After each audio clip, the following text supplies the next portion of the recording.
Welcome to Love to See It, a podcast about the female vote and how just like essential it is. In paradise, obviously, not in America. Here they are trying to repeal that shit. Yeah, we won't be having that for much longer. Joining us today to discuss the way that votes are whipped at the Hotel Azura in Costa Rica is longtime friend of the pod, Allison Williams. You may have seen her recently in Megan 2.0, which you can now stream. And she's also starring in the upcoming Colleen Hoover adaptation, Regretting You, which will be out in October. Plus, she has a new podcast, Landlines, and we know she's an incredible podcaster. So. I know. I mean, built for the audio waves as well as the screen, Allison. Well, I was trained by the best. Thank you for having me back. You two are my mentors, the examples I have. Please, it can't be taught. You're a complete natural. Yeah. So I was doing an interview. Thank you so much. First of all, like game sees game. You guys are the goats. So as far as I'm concerned, that's the ultimate compliment. But I was doing an interview recently and someone was like, when did you get good at talking? And I was like, wow. In the pantheon of skills I really have taken for granted, it's talking. And my parents would say I've been talking from the moment I was born and I just never stopped. But yeah, now I have Some an people avenue are just for that born with it. endless chatter. Thank you so much for having me back. I have been loving following all of the shows from your points of view. I'm behind on Perfect Match, but I'm very excited to catch up on your coverage of it. Speaking of the audacity of men. Well, always. I mean, when will we learn? Never. Although, wait, this is a slight. Did you guys watch Love Island UK? I know you watched Love Island USA. No, we but simply had to draw a line on our content consumption. We were going to miss our minds. I've heard there's an incredible amount of... There's a lot to talk about. Yeah. Like, it just feels like it kind of needs your coverage. Like, I kept checking your feed to be like, did they change their mind? Because there's a division in the villa, like a real between like types, like female perspectives, feminist outlooks. Like, it's fascinating.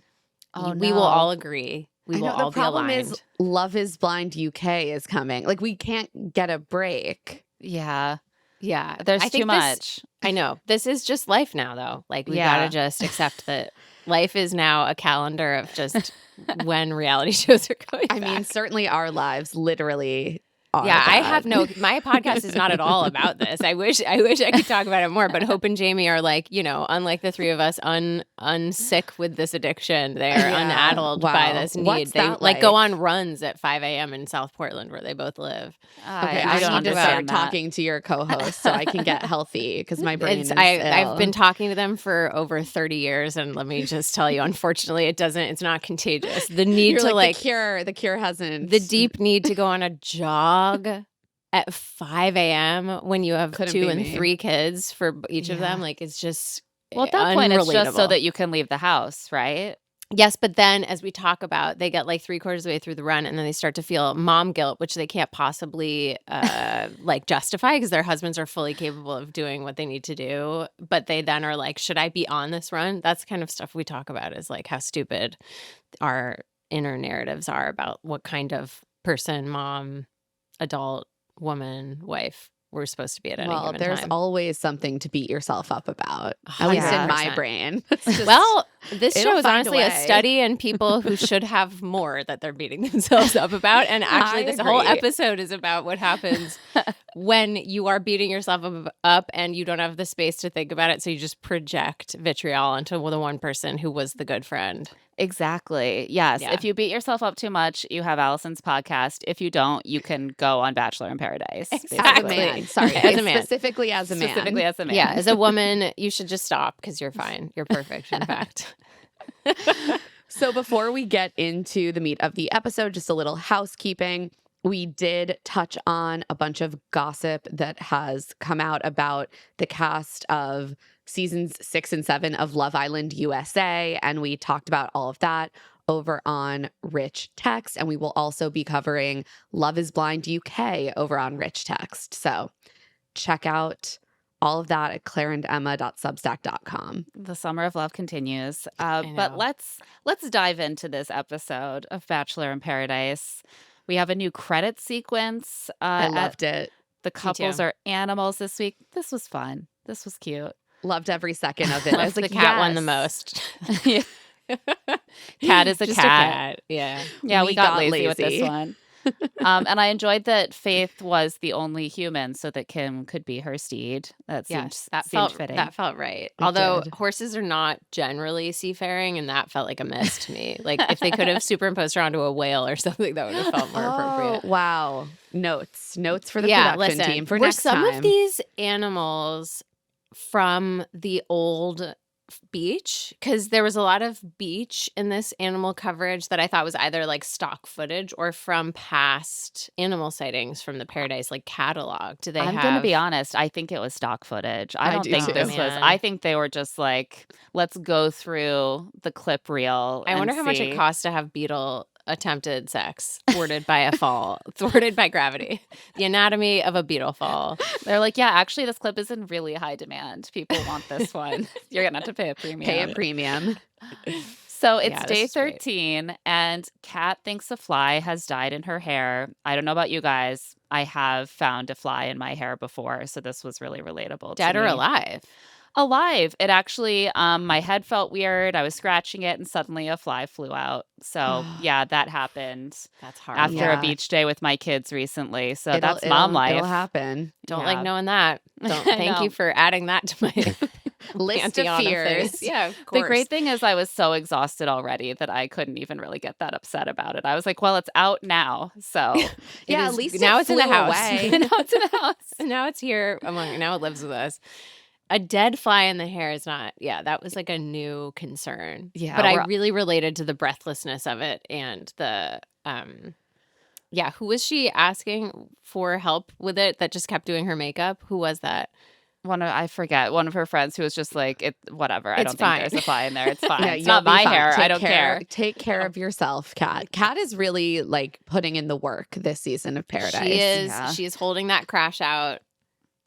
It's so I so think tightly. just- It's right there. I It's think right having there. a little further distance from nature is definitely doing wonders for her. And then the fly enters her hair. It's like, come on. Like, I know, it's going to I push know. her to the brink. She's doing a reverse Huda in terms of crash out scheduling. Like they're Yeah. all out. They're backfilled. It's Yeah. coming.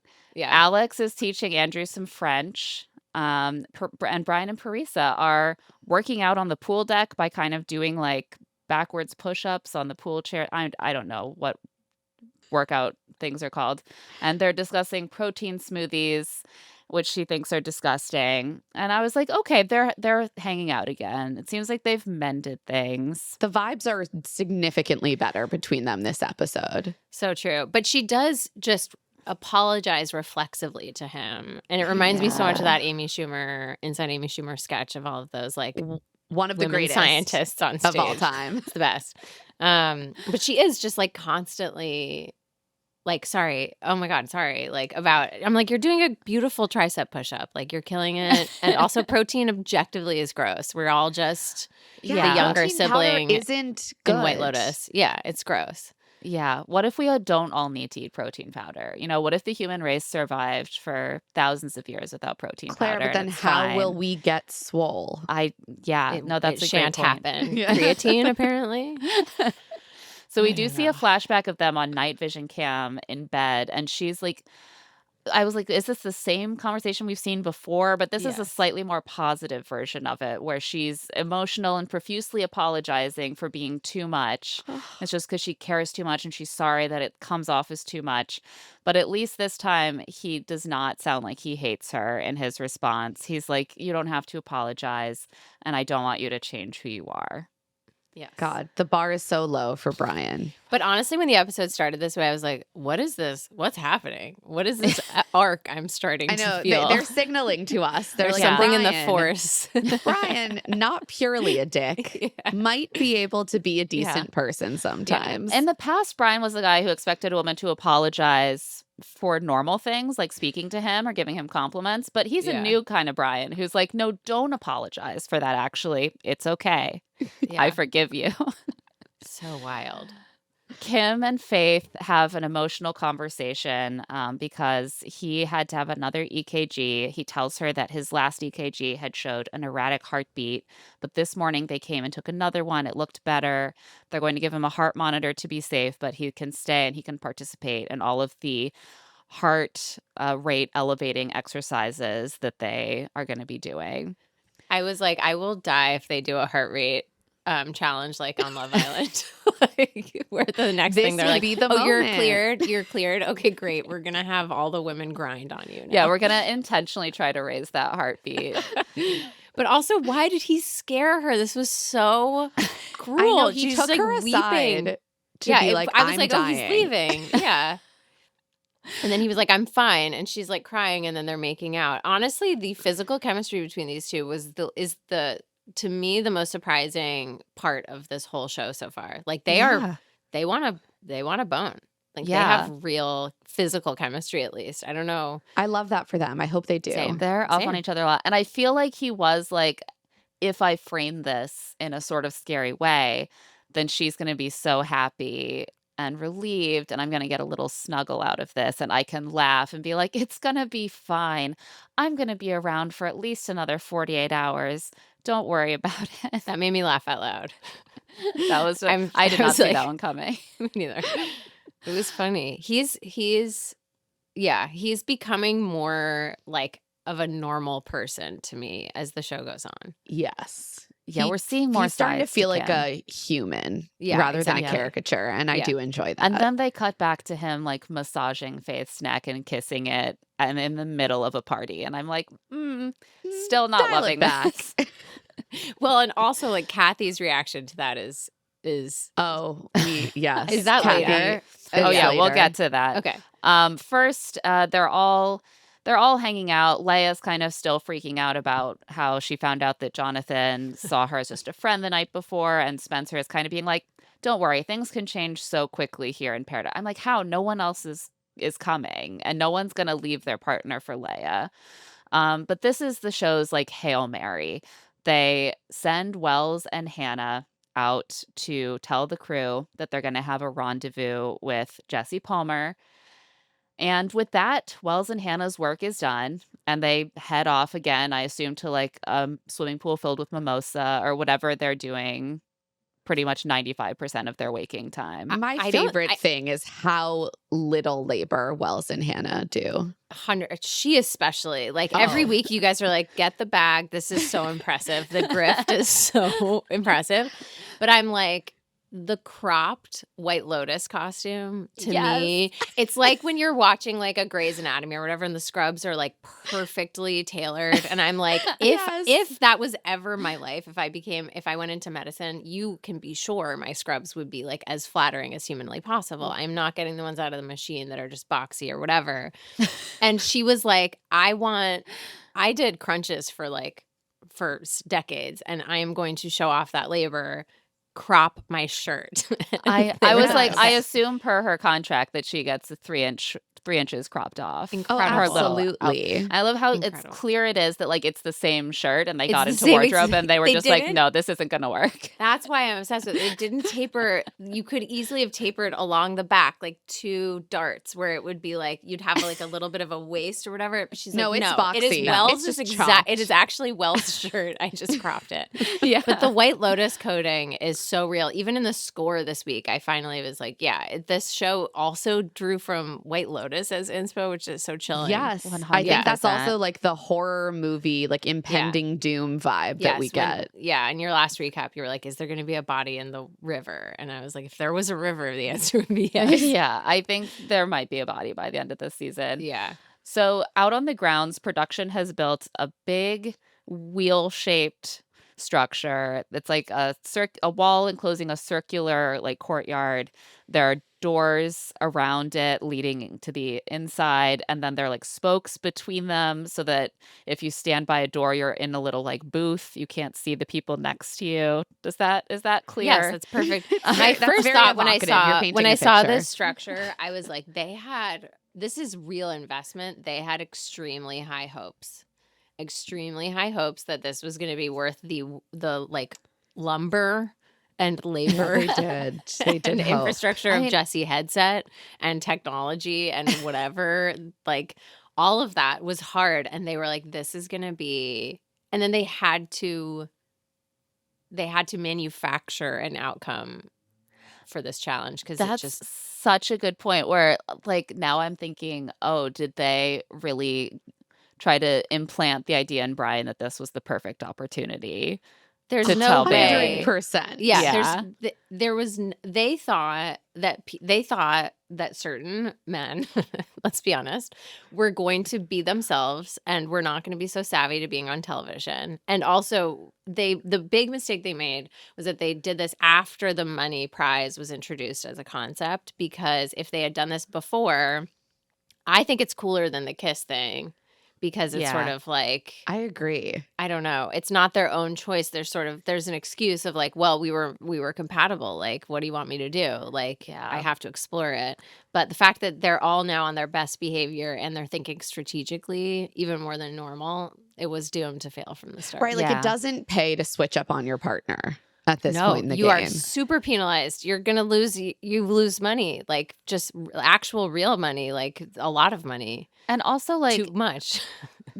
you still should be sending in bombshells when you're doing this. Like, these people have known each course. other for a long time. At this point, they're all friends. weeks. They've watched each other's relationships 2 intense develop. weeks. Yeah, Yeah, like this is like on Love Island, they would send bombshells in. until the end. The bombshells would be in booths, and you would only realize they were there when Exactly. you came That would be in and so were matched with good. them. They needed to continue the revolving door while still adding the game element, because I am actually really enjoying the game element. Same, more than I thought I would. Me I'm too. loving, and because also like this is why Bachelor people are good on the Traitors and other shows like that, because they are real. You have to be such savvy strategical thinkers to survive this franchise.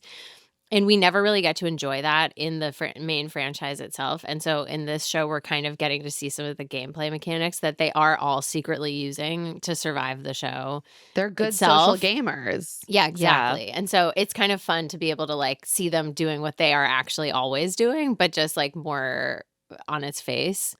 But I felt bad for production because I was like, they really thought They this was gonna- invested. They thought that Yeah. they invested so much, and it just. And It yet did I not will happen. say that they ended up getting an incredible outcome, because the rest of this episode was just like high drama. I was texting both of you about it Yes. as I was watching. I was like, this is just truly It's an- incredible television. True.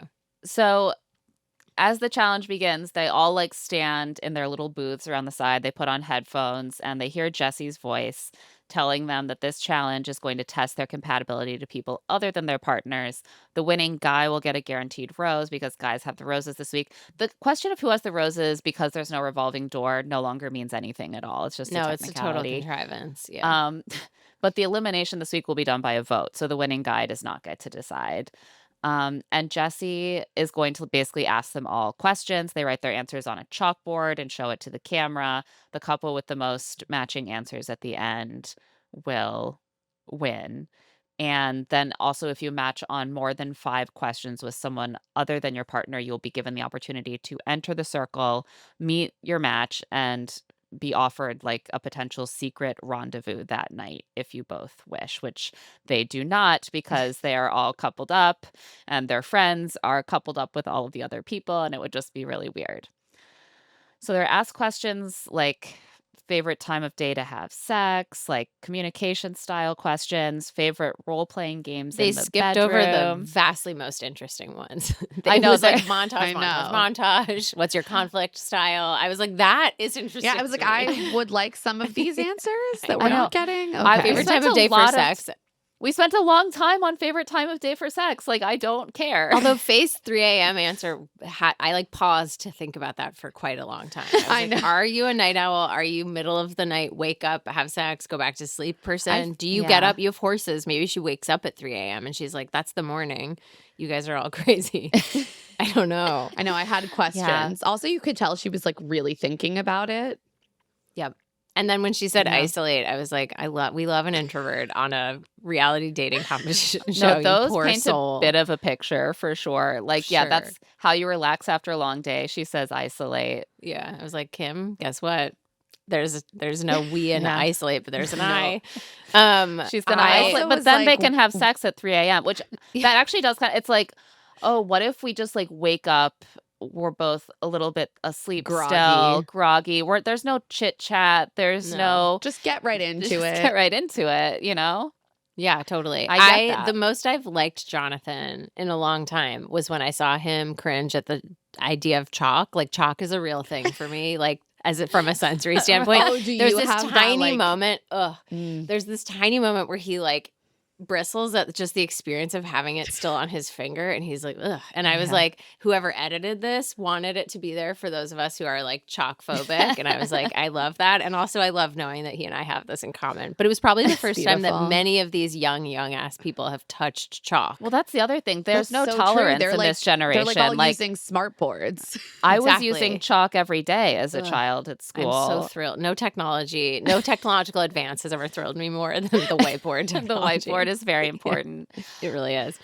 They're asked like these like role playing questions, and a lot of them say cops and robbers. Those are like the only ones that match. Cops and Kathy- robbers, and obviously like nurse. Yeah. And Yeah. Kathy says Daffy Duck and Minnie Mouse, which like does she not want to match? Like there's no way that Keith is saying Daffy I know, the Duck. first thing I love thought- Kathy. I do too. The first thing I thought was like this game is very throwable, like from a strategic standpoint. You can like very much kind of try to newlywed game the answers just to try to match up with your partners. But like she definitely, first of all, is not at all interested in romantic love. So she's just, but I think she may also have like kind of misunderstood the question. I think she's answering like a LARP question. I don't know. Some people could be into that kind of thing. I'm sure some people are. And it's don't like know a that little bit I don't taboo feel because Daffy confident. Duck and Minnie Mouse, like presumably they're betraying state. Mickey, Yeah, right? right, yeah. Like you can't. So it's also taboo. You know, That's there's true. a lot Maybe going on it's like there. a Jughead and Veronica situation. Exactly. Oh, Yeah. yes. Steamy. Okay. Yeah. Okay. And so after all of these questions, which again, the interesting ones we don't really get to see, the winning couple is Jonathan and Leia. And neither of them seems that thrilled, even though they should be, because otherwise they would definitely be going home. Absolutely. They need this immunity. Jonathan says Leia hurt his feelings at the rose ceremony when she said you're welcome. And he assumes he hurt hers Jonathan. because why else would she do that? But like, he hasn't talked to her about it. You had a whole conversation about how you hurt her feelings. What do you mean? Also, doesn't dude, remember. You got to take a little ribbing at the rose ceremony. You got to have a sense of humor No. about it. He can't. No. Also, when they played, because they replayed the moment, and it just, he did not look. He looked like he thought it was funny, and that probably was worse than actually having his feelings hurt. Was being like, that was really funny, and it was at my expense. How Like that was dare good she? comedy from Yeah. Leia, Yeah. who really does. Like her hit rate is not perfect, but she does send out the most trial balloons for jokes. Yeah, and I really appreciate it. sometimes they really land. Connect. And you're welcome was genuinely hilarious. It's perfect. Then Jesse calls in the non-couples who matched for potential secret rendezvous. And mostly when they get called in, of course, they just laugh and are like, oh, we're friends. And like, I'm best friends with your like girlfriend. Like, haha, we would obviously never do this. I did think it was really funny when Alicia and Andrew get called in first.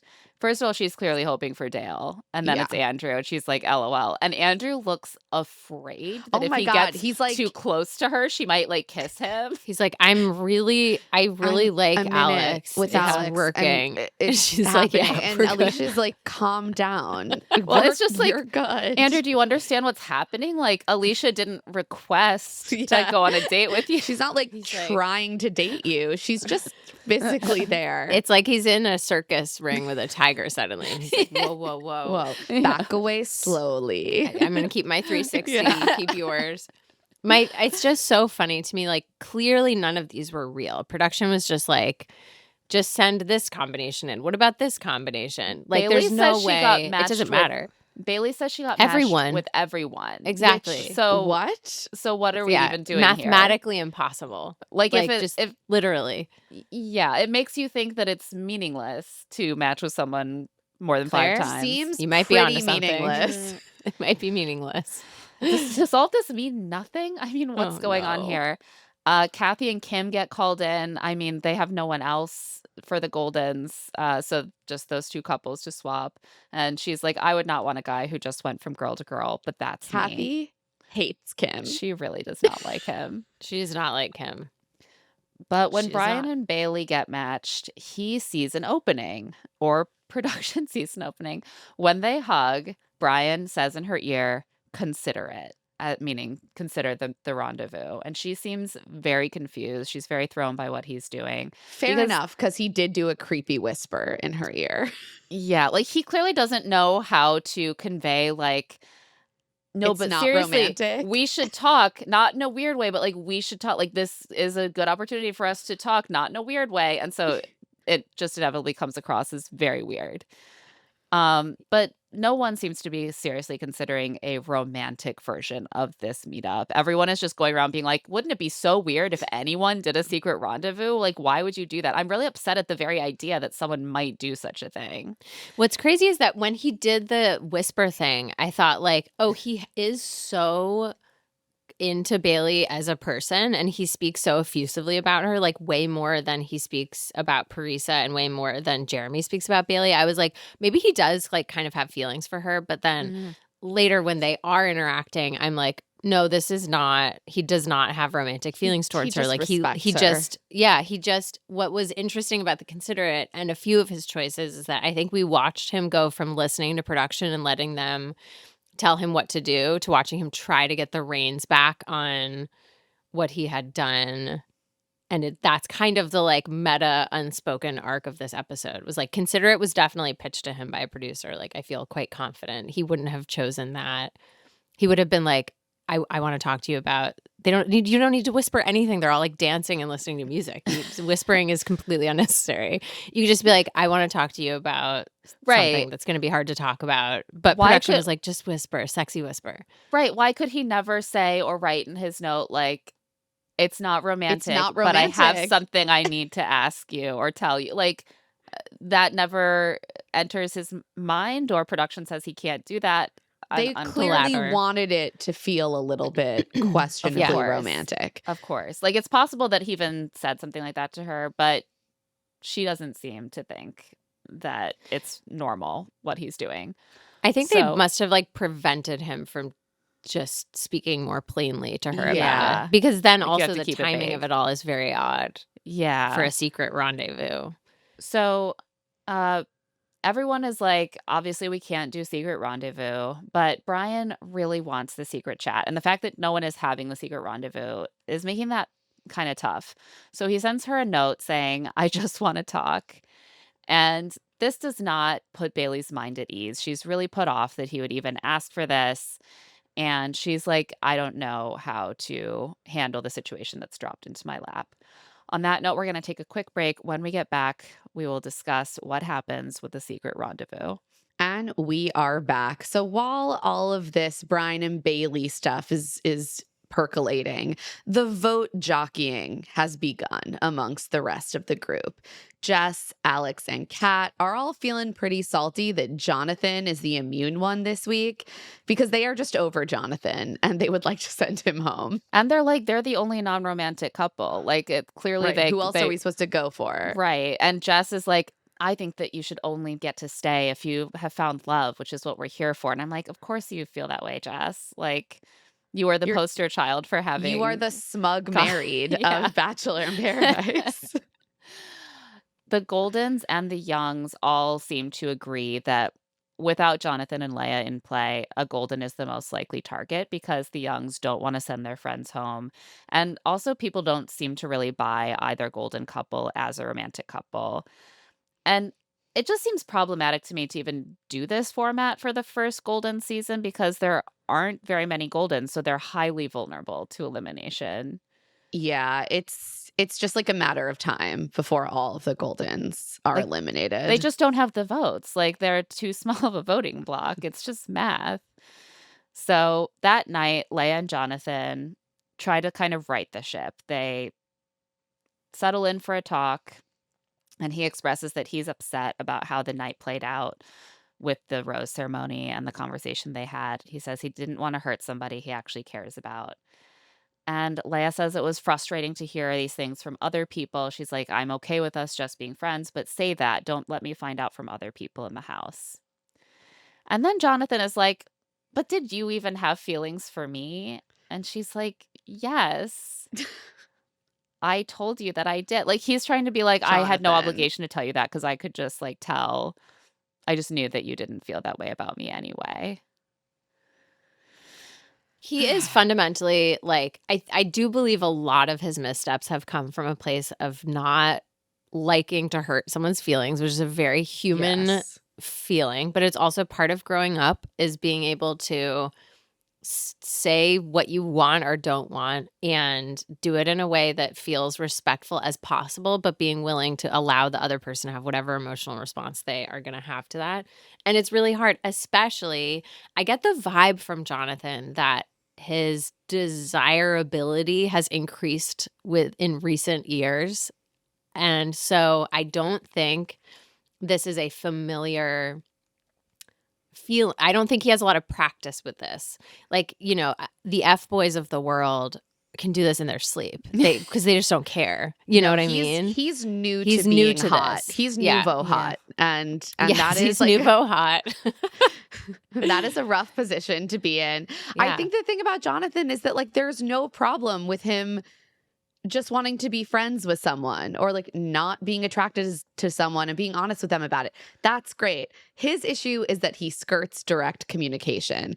And hopefully after this conversation, he's finally understanding that that is what Leia was upset about. Right. Like Yes. Alex directly friend zoned him. It was very uncomfortable, but she did tell him what she was feeling. Mostly because she has trouble just with any communication. Words, Right. I'm right. obsessed with the way she talks. It's great. It's incredible. It's so A anxious. rom-com could never. Like a transcript of her speech would be like undeliverable as a monologue, but perfect. You know, But like she is is the such original a rom-com. that's what I whore. mean. She's like, what did I just say? Blah, blah, blah. Like I can't even. She's would like love to- she's like the literal real life example of like her only flaw is that she's awkward. she is a manic pixie dream girl. Yeah. But yeah, I think that Jonathan, it's just been hard to watch because he's so close to being like really good at this, very close to it. He just needs to master the feeling of to use Love Island lingo, standing on business. Like he just needs to just say what's happening and let someone be mad at him for 20 minutes. And he's going to, if he does it enough times in a row, I'm like this. So Yeah. I'm like, I can really clearly see this. And You're like, I'm I can still learning coach this you, skill. Jonathan. I'm You not can yet. get I'm not there yet. Yeah. It's still really hard for me, but it's a really important skill. Work in Yeah. progress. Yeah, of It is a course. skill you never have to learn if no one is ever romantically interested in you, is the thing. You can just skate through life, never having to reject people. So Leia concludes. To be in her clear, in the I'm not moment- like actively having to reject people. I'm like Belle walking through our town. No, just like, thank you, oh, actually. get away. No, it's even just like, I don't know, in any setting. It's Yeah. just saying no to a project or something. It's just hard. It No, it always is. sucks. It is. You just want to Yeah, say No, yes to it's everything. true. Yeah. Leia concludes that Jonathan is just emotionally unavailable, which is basically what he has since said about his time on the show, that he actually wasn't really in the right headspace to go on the show at all. He wasn't really able to open himself up to people. And then the result is the mess that we see. And he asked her to give him some grace. And she's like, I did. I could have tore you up, but I didn't. I was very generous. She's like, we're friends, but be a good friend to me or I will have you eliminated. So this was not a serious context in which she said this line. They're like making up. They both laugh. And Leia's like, this is great. Now we can take our hearts out of it and just focus on winning the money. Brian heads to the secret rendezvous spot to wait for a woman who will never be arriving. So he just sits by the fire, drinks champagne, stares into the distance, and then behind him, and then up at the moon, and then He's- into the distance. He's like, I'm just looking at the fire and I'm looking at the moon. Back at the, The fire, back and at the the moon. They're doing some great editing with So Brian. true. This episode. And also I was like, that would make me like blind, like looking into flames and at the moon and then trying to see anything else is Yeah. like very difficult. Look Like, not away worried from a- about his corneas. Okay? Look away from a light source for 30 seconds, Brian. Can please. I back us up just like briefly? There were two things that, so one is that I think Kathy was hanging with Kat and Parisa while they were getting ready. Because when Parisa holds up an extension, Yes. Kathy, you just hear Kathy's voice off camera, like, what is that? Or what happened or something. And so that fact is something I just want to put on the record and appreciate because I love the idea of that. Was there a shot of someone at the hotel and the staff cleaning a tree? Yes, that so was this- actually the next thing in my notes because it's at the end of Brian. Oh, sorry. He's I staring at waiting. the moon. He's I have it staring out at the of order. fire. Yeah. He's This staring poor at the guy. moon. He's staring at the fire. I and honestly then- was like, where get this man his phone? Like, how is he supposed to pass the time without Candy Crush? Like, yeah, be in his own head. he's like, Excuse me? I don't understand. I'm sitting here, no one is talking to me, and I just have nothing to look at. This Also, is he terrible. knows he's being filmed, so he's just like, No, he's clearly very self-conscious about like sipping the champagne and like awkwardly I love trying when to he was look like, normal. so I drank her champagne. yeah. It's like, and then we get a cutaway briefly to what appears to be a hotel staffer cleaning a tree trunk with a spray bottle and a rag. I was just like, how many background actors did they employ? Were these SAG jobs? Like, I need to know. I don't even know what. I don't know what to say. That it was like so surreal. That was like Yeah. a surreal shot to Well, film. To This It was almost beyond felt like- White Lotus. This felt almost like Get Out. Like they're like people that you don't know their names are like doing unsettlingly weird Yeah, stuff in out the on the dark. grounds in the dark, and you're like, why would anyone do that? It was Something's off. It was Get Out is the perfect reference because it's like, who is that woman and what happened to her? That Right. she is cleaning a tree. But then my second thought was like, do I need to clean my trees? Like, No. They're self-cleaning. Your trees can clean themselves. well, I'm like please. Costa Rica, famously beautiful and nature's paradise. It's always this like is- the Apple TV background, and I'm like, maybe This their is trees are why. getting cleaned. They Yeah, are. This is the jobs program. They're just like hiring everyone. They send them out with like hardcore cleaning solution. and They're rags. just wax on, This- wax off.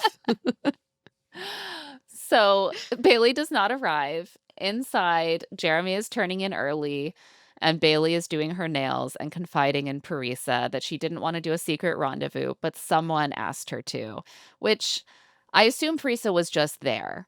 But of all the people, I know. why mention Well, this to Parisa? This is okay. I have a few questions. First of all, the timing of the secret rendezvous is crazy. But it is a necessity. I was reminded by seeing them in the room together of the fact that they have roommates. So you could try, like in Love Island, occasionally people sneak out of the bedroom once everyone's asleep, but it's very hard to do. But that would have been the much more interesting timing of a secret rendezvous. It would be after everyone goes to bed, two people sneak out Right. and have, because otherwise it's like people are still awake and like mingling around. And if you see a light and a filming setup like elsewhere on the property, you're going to be like, oh, there's a secret rendezvous happening. Right. And Or is who's it not here right so now? Who's physically- unaccounted for? Exactly.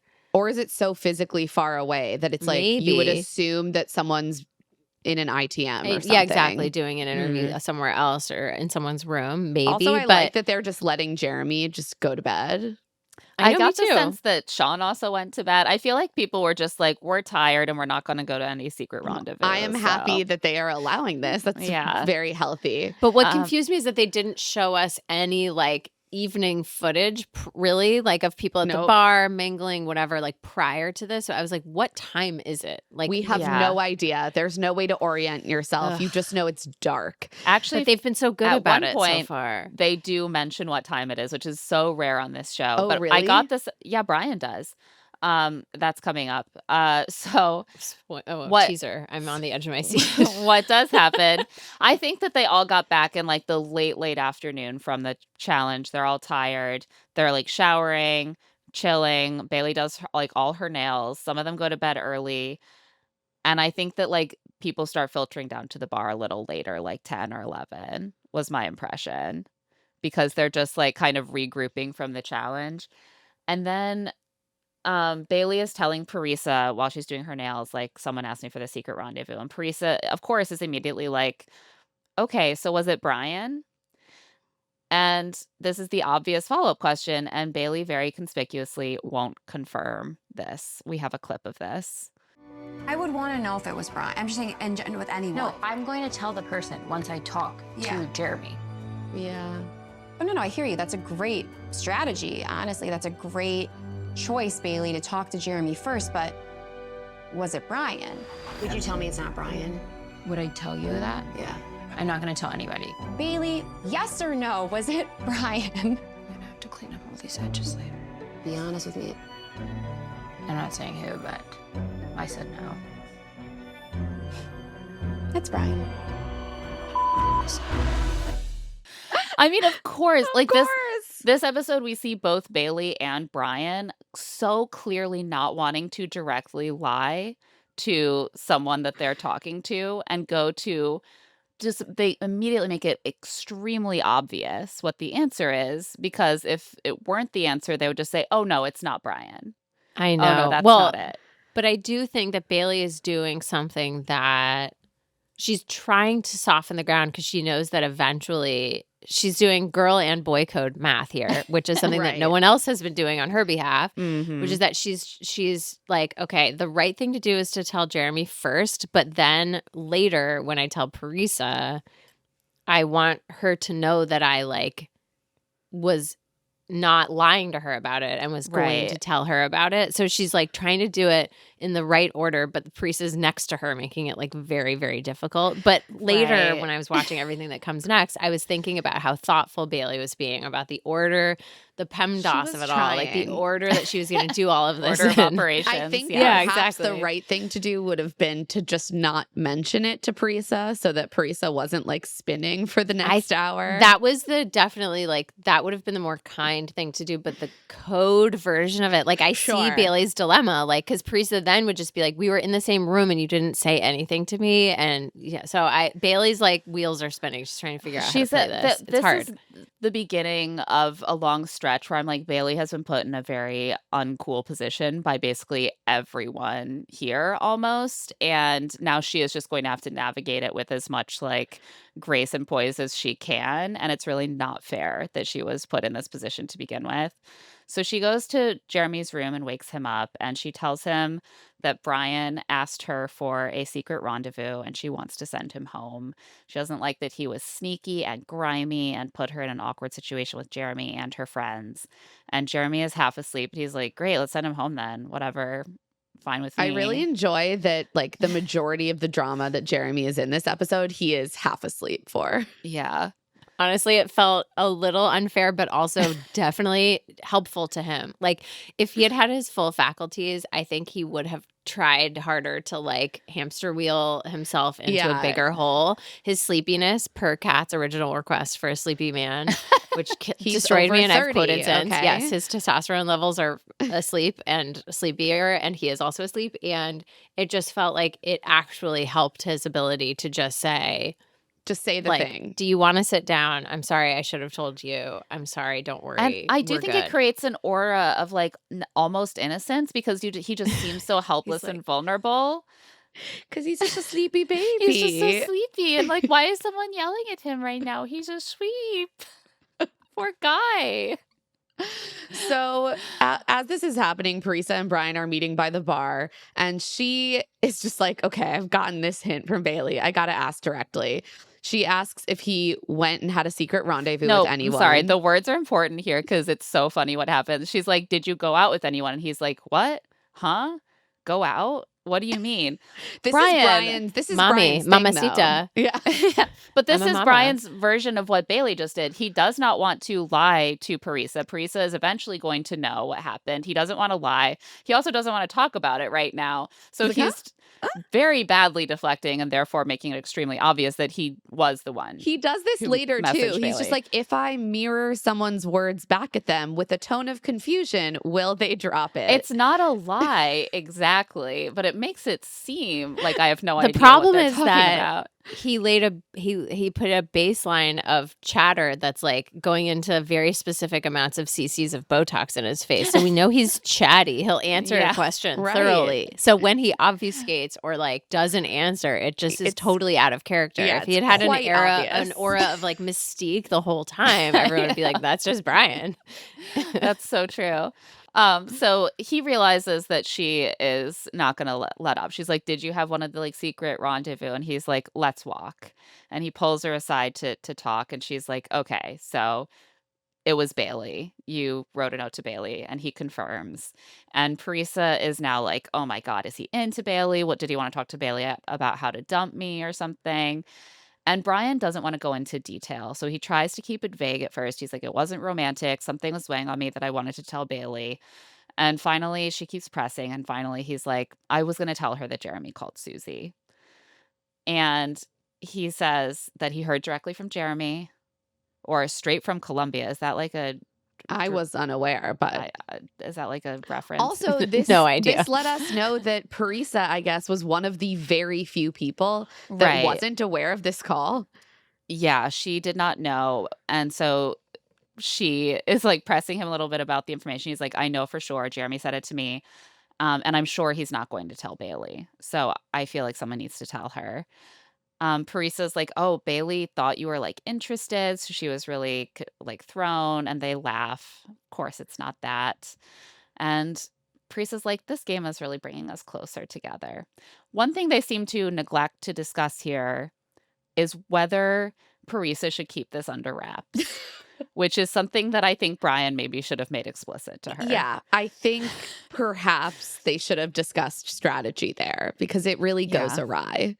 Well, but here, okay, this is where my like deep confusion began, because I was like, strategically speaking, what Brian says, I believe is true. I don't think Jeremy was going to tell Bailey about this. And clearly no one else was going to, because they all came to the conclusion, which is correct, that it was Jeremy's thing to tell her. But no one else was willing to like rock the boat enough to do it themselves. So I think Right. Brian is right that no one was going to say it. I agree. What's confusing to me is why it is from the beginning something shameful and secret rather than something he's like bragging about to gain favor with people. And I think it's because he knew something I didn't understand until the end of the episode, which is that everyone is embarrassed that and feels called out by the fact that they did not Yeah, tell her. And Yeah. he knows that in being the one to do it, it's going to put a he's target the on asshole. his back. Yeah. Yeah. Which the show did not do a good job of explaining, because I was like, oh, he's going to get so much cred for being the one to do this. He's doing it manipulatively for gameplay. But actually, it was like an error that nearly Yeah. got them like I think sent there out are of the game. layers to this error, because also he's showing that he is willing to put himself out there to fuck with a strong couple, which makes him seem threatening to other couples.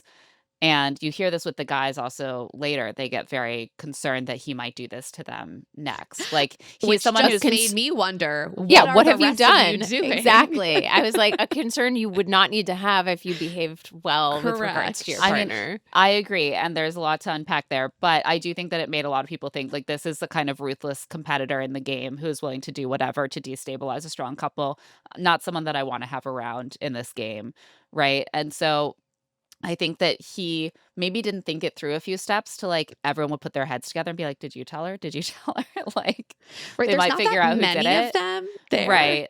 I don't know. He didn't do an airtight job on this. And But- frankly, I'm grateful because Yeah. we needed this mess. We needed the drama. But this conversation with Parisa is when he says that it is 1 a.m. He's like, "I was trying to have this conversation hours ago. It's already 1 a.m." So keep that in Wow. mind as Bailey receives this news and has to try to process it with Jeremy and in her in the moment and Pack. It is after 1 a.m. when all of that happens. Wow, I watched this episode multiple times and did not pick up on Me neither. I that didn't pick up fact. on the So 1 a.m. thank Did you I for your service, hallucinate it Claire. now? I'm like, why didn't no one else see I'm it? sure. Maybe I made it up. Look, you have quite the attention to detail, so I would Yeah. always trust you. I'm with you. I hope so. So back at the bar, everyone is watching Kim rub Faith's shoulders and kiss her neck and critiquing. Dale and Kat are watching across the bar and he's like, "I think she's selling it. I don't think she's that into it." And Kat says he's into it. And Dale says he's into any woman who gives him attention. Dale. Projection, Dale. Wow. What's interesting about that is that that's true and very like insightful of Dale. It was like a keen observation from a It is source I true. wasn't expecting a keen observation from, but it He was doesn't also a have little many bit of of those. production. Yeah, exactly. Well, and I think Dale feels like a little bit on his high horse sometimes. Like he had so many options and he has mostly focused on Kat. And we saw a lot of conversations early on where he was like, you know, I'm really locking in on Kat. I have to have these other conversations too. But like, that's just the kind of guy I am. And he's like, here's Kim writing poetry for Leslie, rubbing April's shoulders. Now he's kissing Faith's neck openly. And in the moment, Kathy is disgusted. And she's like, thank you, God, for not allowing Kim to touch me. We're like, it's not God. It's just your vibes. You don't need to thank God. You're Yeah. sending the clearest signals Like, get the fuck imaginable away of from like, me. keep your distance. This is COVID. We are COVID era, like 6 feet. Say what you will, there is a lot of upside to having very strong vibes that you don't want men to be near you. It's so true. So she goes to Kat and Dale and is like, does anyone think this was real? And they're like, no, we're not buying this. I was kind of buying it. I was I am like, buying it. I buy they, it. They seem think- like they're in a bit of like a sex bubble or something. Like Yes. they're so physical Yeah, I think with each maybe other. it will pop after they leave. And I do Possibly. think that Kim is more into it than Faith. And again, I do think Kim is very into it with any of these beautiful women who will give him the Yes. time of day. I do too, but I was also thinking about like Faith. Honestly, I kept thinking about the isolate thing, and I was like, I don't know when her last massage was. Like, I don't know when the Yeah. last time someone like touched her sensually. I mean, who knows? We don't know her We don't life, know her but like, business. you know, wanting sex at 3 a.m. and wanting to isolate after a long day of work is tough for like a one night stand scenario. tall like order. that. So Makes it hard true. logistically. So I was like, she might just that feeling like we're all in partnerships. We take that for granted, that Yeah. physical touch thing. And so I don't know. No, we I- couldn't see her look, face, which was If a she shortcoming. likes it, I love it. 100%. Of course, obviously. Spencer and Jess are on their own, talking to each other, which is something we rarely, if ever, see.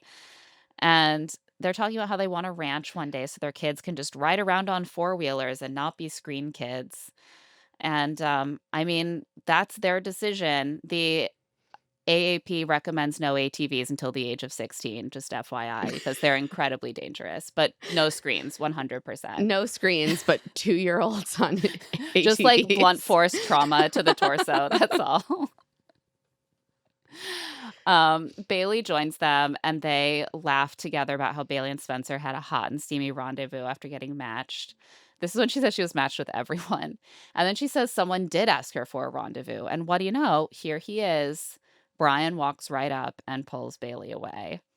He feels like he really needs to tell her what he knows. He knows that Spencer and Alex have both told Jeremy to tell her already, and they have flashback footage to confirm this. And he doesn't think her girlfriends are going to tell her either. I was so relieved to see this footage of Me too. both Alex and Spencer, but we'll discuss about their choice to not do Yeah. it themselves later. The But problem yes, is, like, of glad. course they don't want to be. Of course you'd rather go to him and be like, you should do it. But, like, later Jeremy is going to say, like, you should talk to me about that. Well, people have been talking to you about it. And Right, what do you you say? didn't You're do like, anything. You're like, oh, it's just going to be a really hard conversation. So, yeah, I don't think I'm going to do that. Okay, man.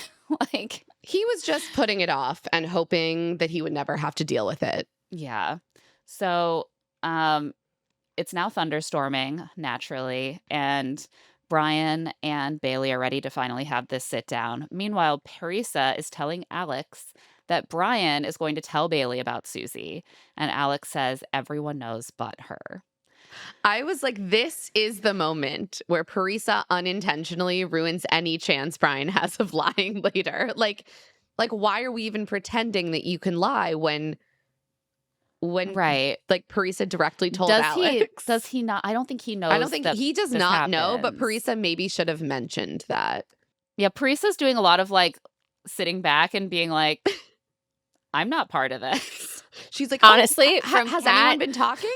From Kat and Parisa throughout the episode, I was getting really strong, like, mob wife energy. Yes. But to like such varying degrees of success, where Kat frequently was filmed like listening to a conversation that's happening like behind her between men and then like piping in with a detail when she needs to. Like secretly they hold all the cards, but they're letting these like sweaty, gigantic men just like fumble their way through the situation. But Parisa in this one instance was really like, I leaked some information and then I just walked back. away. I Simpsoned myself into the bushes behind me. And I she's mean, like, Brian we'll never mention it again. Brian doesn't like it when Parisa talks, even when it's to tell him that she loves his cheekbones. So I certainly would not want to tell him that I had blown his whole cover to Alex.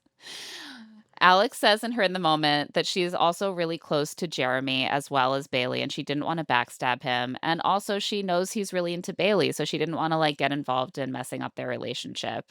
And she's like, I don't know if I explained that well or if I look like a bitch.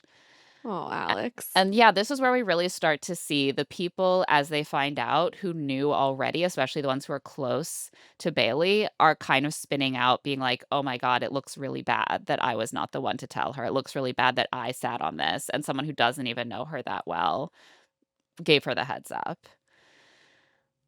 Bailey tells Brian that she did tell Jeremy about this so she wouldn't look sneaky. And she's like, is there something you need to say? Or like, is it about Parisa or Jeremy? Is it about Jeremy? Like, you have something to tell me about Jeremy? And his cagey response to all this seems to confirm it. He's not really looking at her or saying anything. And finally, she's like, you should tell me. I was like, why is he suddenly holding back? And part of me was like, maybe now that he realizes that people are knowing what's happening, think he's like, so. I shouldn't actually do this. Yeah, he's like, wait, am I about to screw myself? This is the moment I think when production, it was like the tail wagging the dog. And then this is the moment where he's like, I'm going to get my tail back. Is that how I end that metaphor? I'm going to get control of my tail back. But this is the moment where he started to be like, oh, I'm being produced into oblivion for this episode. And this is when I'm going to try to get it back. But it also means that he's like in and out of his body during this conversation in a way that I felt bad for both of them because anyway, keep going. Yeah. So he's suddenly like, I don't know if it would be helpful. Like, are you feeling good about things? And she's like, yeah, but I'd rather know if there's something to know. Even though things with me and Jeremy are good, like, I'd rather know information now than down the line. And so he tries to like split the difference. He's like, just ask Jeremy about the date with Susie. And she's like, no, we agreed not to talk about our dates. So like, why don't you just tell me? And Brian explains that Jeremy thought someone would keep Susie at that rose ceremony. And when she didn't stay, he told the guys that he made the wrong decision. We know this is true. We've seen it. He tells her about the phone call when Susie was at the airport and that Susie refused to come back.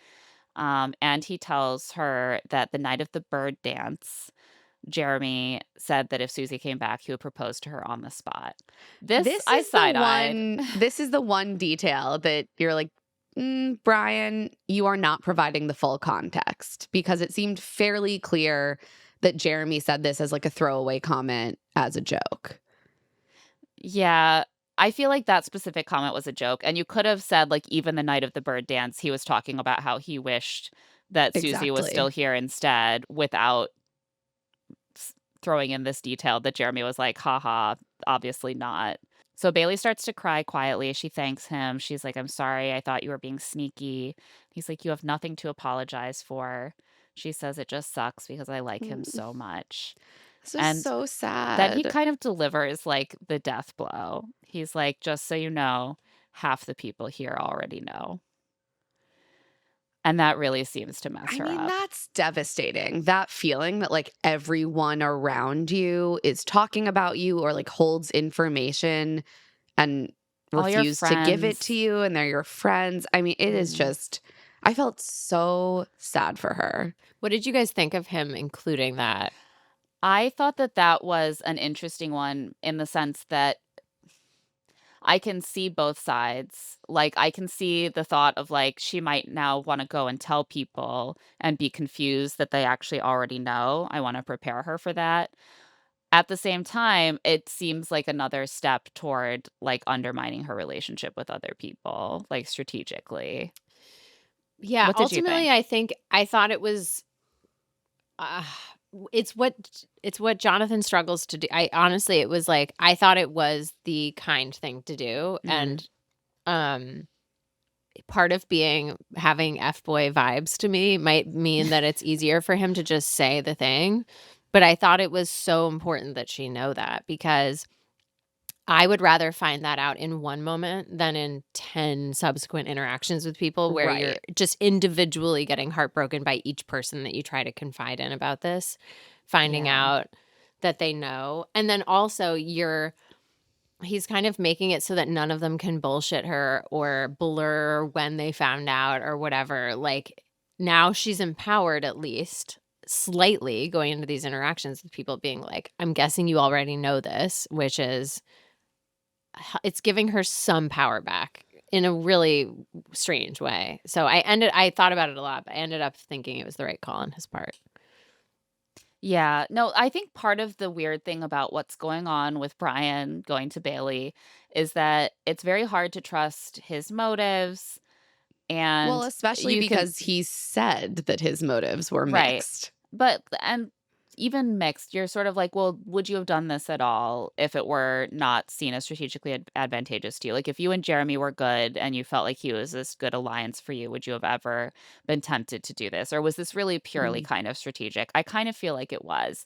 I also feel like you're saying, Allison, he is good at delivering really hurtful news to people because maybe he doesn't care that much about how much it upsets them.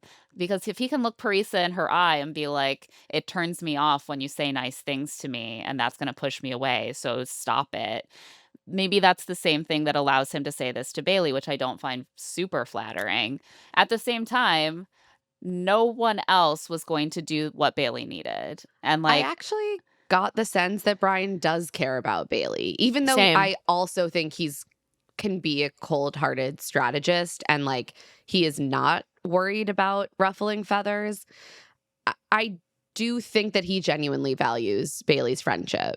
I think that might be true. I think that where I'm coming from is, like, if I look at like Alex, who is torn up about it, she is looking at it from the viewpoint of like, I love Bailey, I love Jeremy.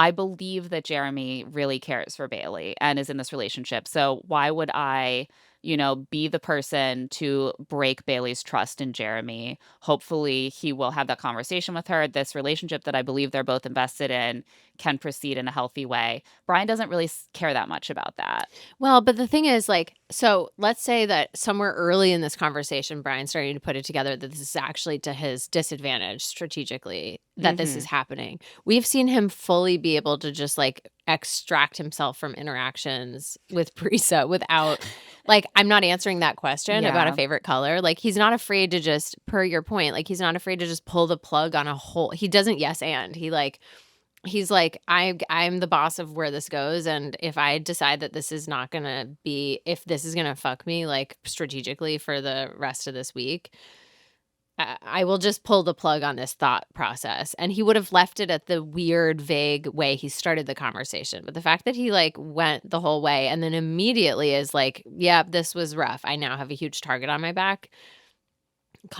This is what it's so complicated the way I felt about it. At first I was like, he's just trying to screw over this other couple. And then I was like, no, the only couple that this is going to hurt is his own. Him. Yeah. I mean, I think that he initially thought it was going to hurt Jeremy and Bailey more, and he turned out to be wrong. But you're right. He does stay committed. I'm going to play a little devil's advocate because, to be honest, I was feeling very defensive of Brian by the end. But I don't want to fall victim to the thing where I start like kind of overly romanticizing or like viewing overly in an overly rosy fashion a man who has briefly done the right thing, because that bites me in the ass all the time. Oh, he doesn't get like 10 gold stars for this, to be clear. I just want to make sure I'm like rigorously critiquing his motives, but like, yeah, ultimately he clearly was the man for the job. It needed to be done. Jeremy wasn't going to do it, and I think it was kinder to just tell her all the information. I also think that something that's super interesting about this is that ultimately, given that it's pretty clear from social media that Jeremy and Bailey are still together, I think that Brian unintentionally did them a favor, because if this information had been withheld until after filming, I think it could have really fucked with their ability to be a healthy couple outside of the show.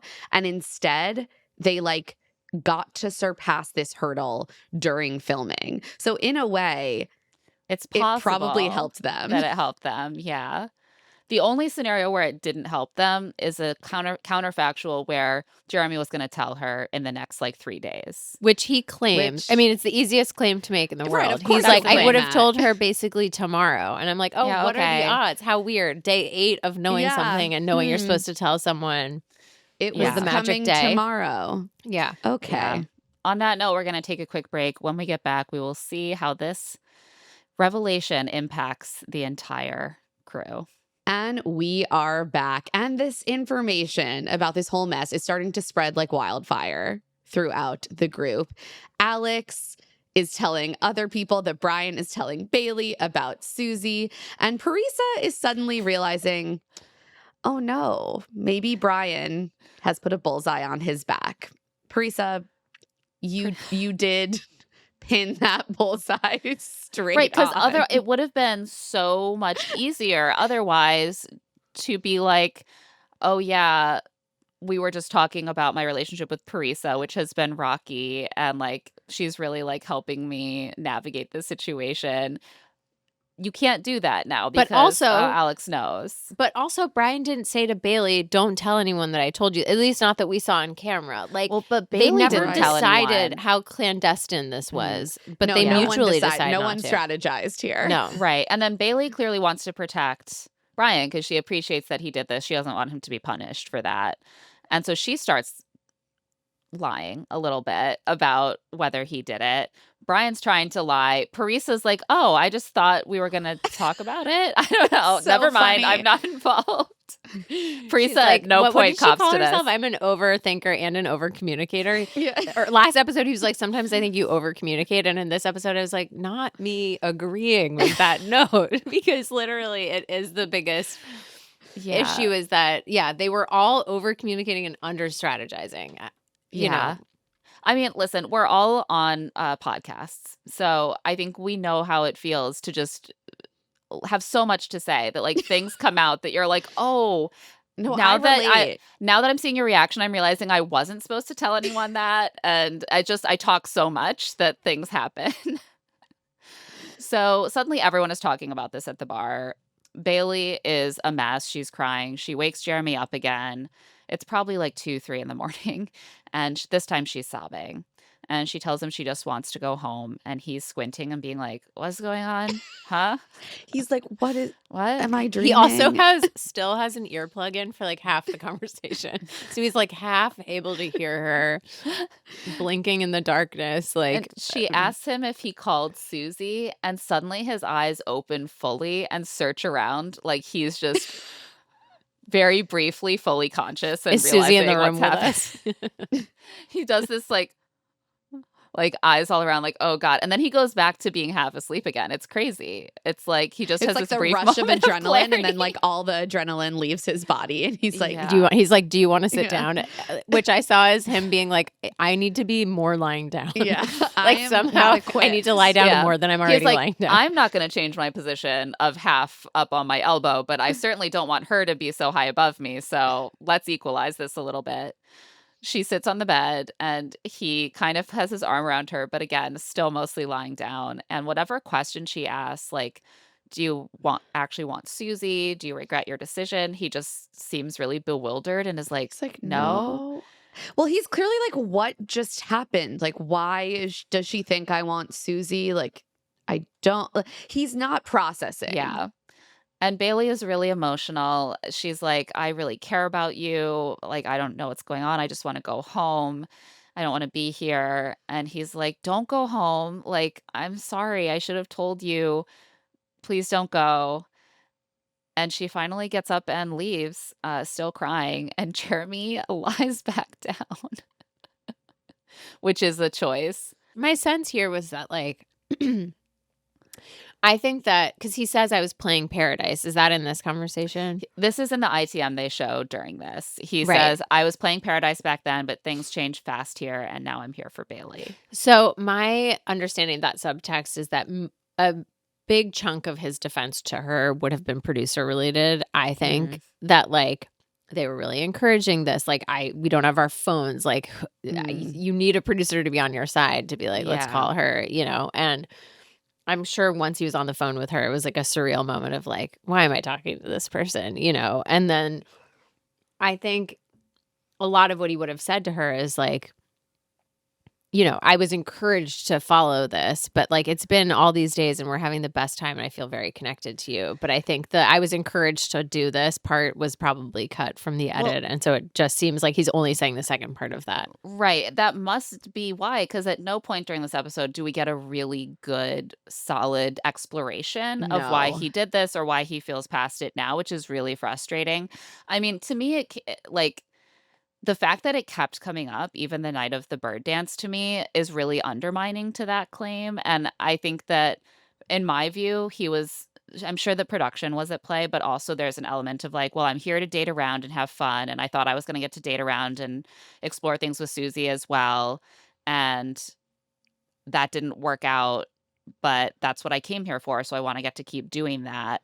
And now that I've like spent more time focused on Bailey, I'm okay with just like focusing on our relationship and not worrying about whether I get to have a love triangle.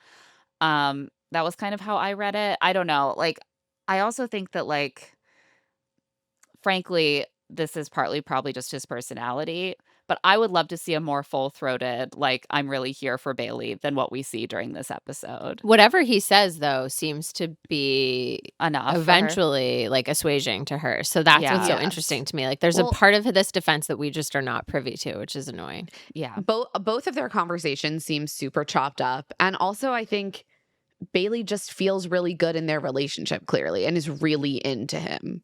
So I'm not totally surprised that she ultimately lets this go. So down at the bar, Brian comes over to everyone and asks Parisa if everyone is talking about it. And she's like, nope. They are. They are, because she told Alex about it. And then we get a hint of this. We get a hint of this from the line of questioning that several people turn towards Brian. We have a clip. Is Bailey okay? It's fine. She's fine. Where is she? Is she still there? She's still there? I think I don't know. I don't think no. I need like a towel. Okay. I just want to make sure she's like emotionally okay. Yeah, she's fine. Okay, she was okay with it? Is what I said? Yeah. Yeah. Now I'm having doubts about like, should have I even done this? Or would she be okay with what I said? I don't want to get into it. So, Huh? I don't want to get into it. What?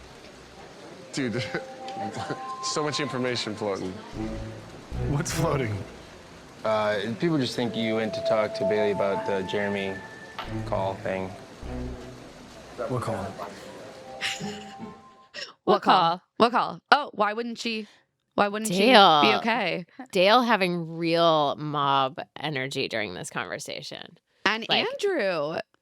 All of them. All and of Alex them. just being like, is she emotionally, where is she? Is she emotionally okay? Bailey, the person you were just speaking to in a And he's clandestine like, way. oh, why wouldn't Why she be wouldn't okay? she I be need okay a with towel. it?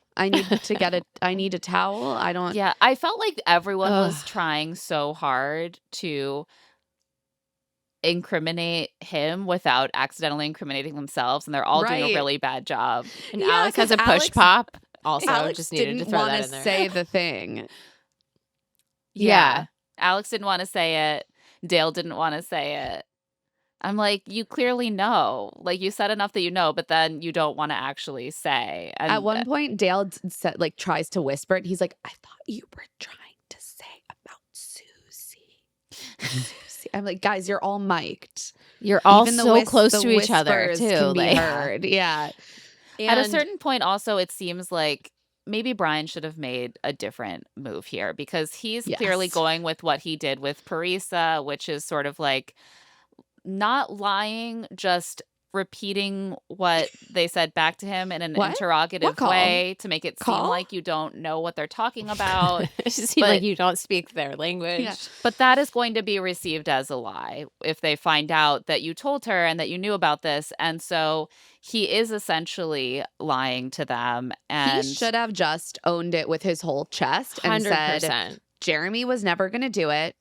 Maybe I made the wrong call She's here. my but friend. She's Yeah. my friend. I care about her. It came up in conversation, and I felt like she deserved to know. of course, when he does say that it came up in conversation, He blames Bailey. but like, how else would it come up in conversation? One of them had to bring it up. Right. No, You see what I'm he's saying? This was the unprepared thing. to just Yeah. own it. This is why I was like, this was not his idea. He didn't like. He's building the train tracks while the train's already going. Like he's Yeah. trying, and he's like, trying his best. He's not quite Boston Rob, so he's not, Yeah, no. fully ready to handle something. He like- didn't I have did like find a myself- binder full of flow charts with different. Exactly. Yeah. I did find myself wondering how a game player like Boston Rob would have handled Much a flow better. of an information flow like this. Yes, it would have been deadly, like deadly death blow to Jeremy, if that had been the original intent. But anyway, I think it's Yeah. because it was between the two intentions that made it muddy. Yes, Brian's I part. agree. He didn't have a fully fleshed out gameplay, but he also didn't want to fully go with this is my friend and I was protecting her. So instead, he's trying to split the difference and it does not work. I mean, yeah, he could have just been like, she deserved to know, but he's playing dumb. He ends up directly denying it when he gets backed into a corner. And Dale tells Brian he knew it didn't make sense that he would have done that because Brian's integrity and character is way too high. Which is funny because, this is the highest I've ever thought of Brian's integrity. 100%.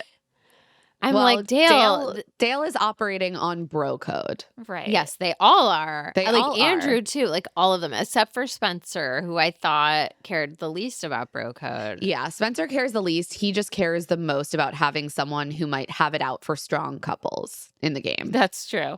And Kat is like, Dale's bro code has been impinged upon. Like, you lied to my man. How dare you? And the women all seem to know that it was Brian because they know it wasn't them. They have heard through Alex that this is what Brian was doing, clearly. But the men are kind of buying what he's selling for now. They're like, oh, you're saying it wasn't you. So, I guess it wasn't you. Dale's like, yeah, of course. Why would you tell a woman? No, you're a good man. You would never Yeah. tell a woman about I the think betrayals of her Dale. partner. That's why I was like, I had like mob vibes from Dale because I think he knows. I think he knows Brian's lying to him, and I think this was like this. This was chilling to me to watch. You're giving Dale's Dale a lies. lot of credit there, Allison. No, but there is something about it that feels like a warning, and a warning doesn't make sense here because He whatever says- it is has already happened. But it's like, oh no, a man like you wouldn't your do something integrity like and that. your character is too high. Is like Yeah, it was wild. Watch it back. I found it I'm chilling. just No, like, it's do like a we post believe facto Dale warning.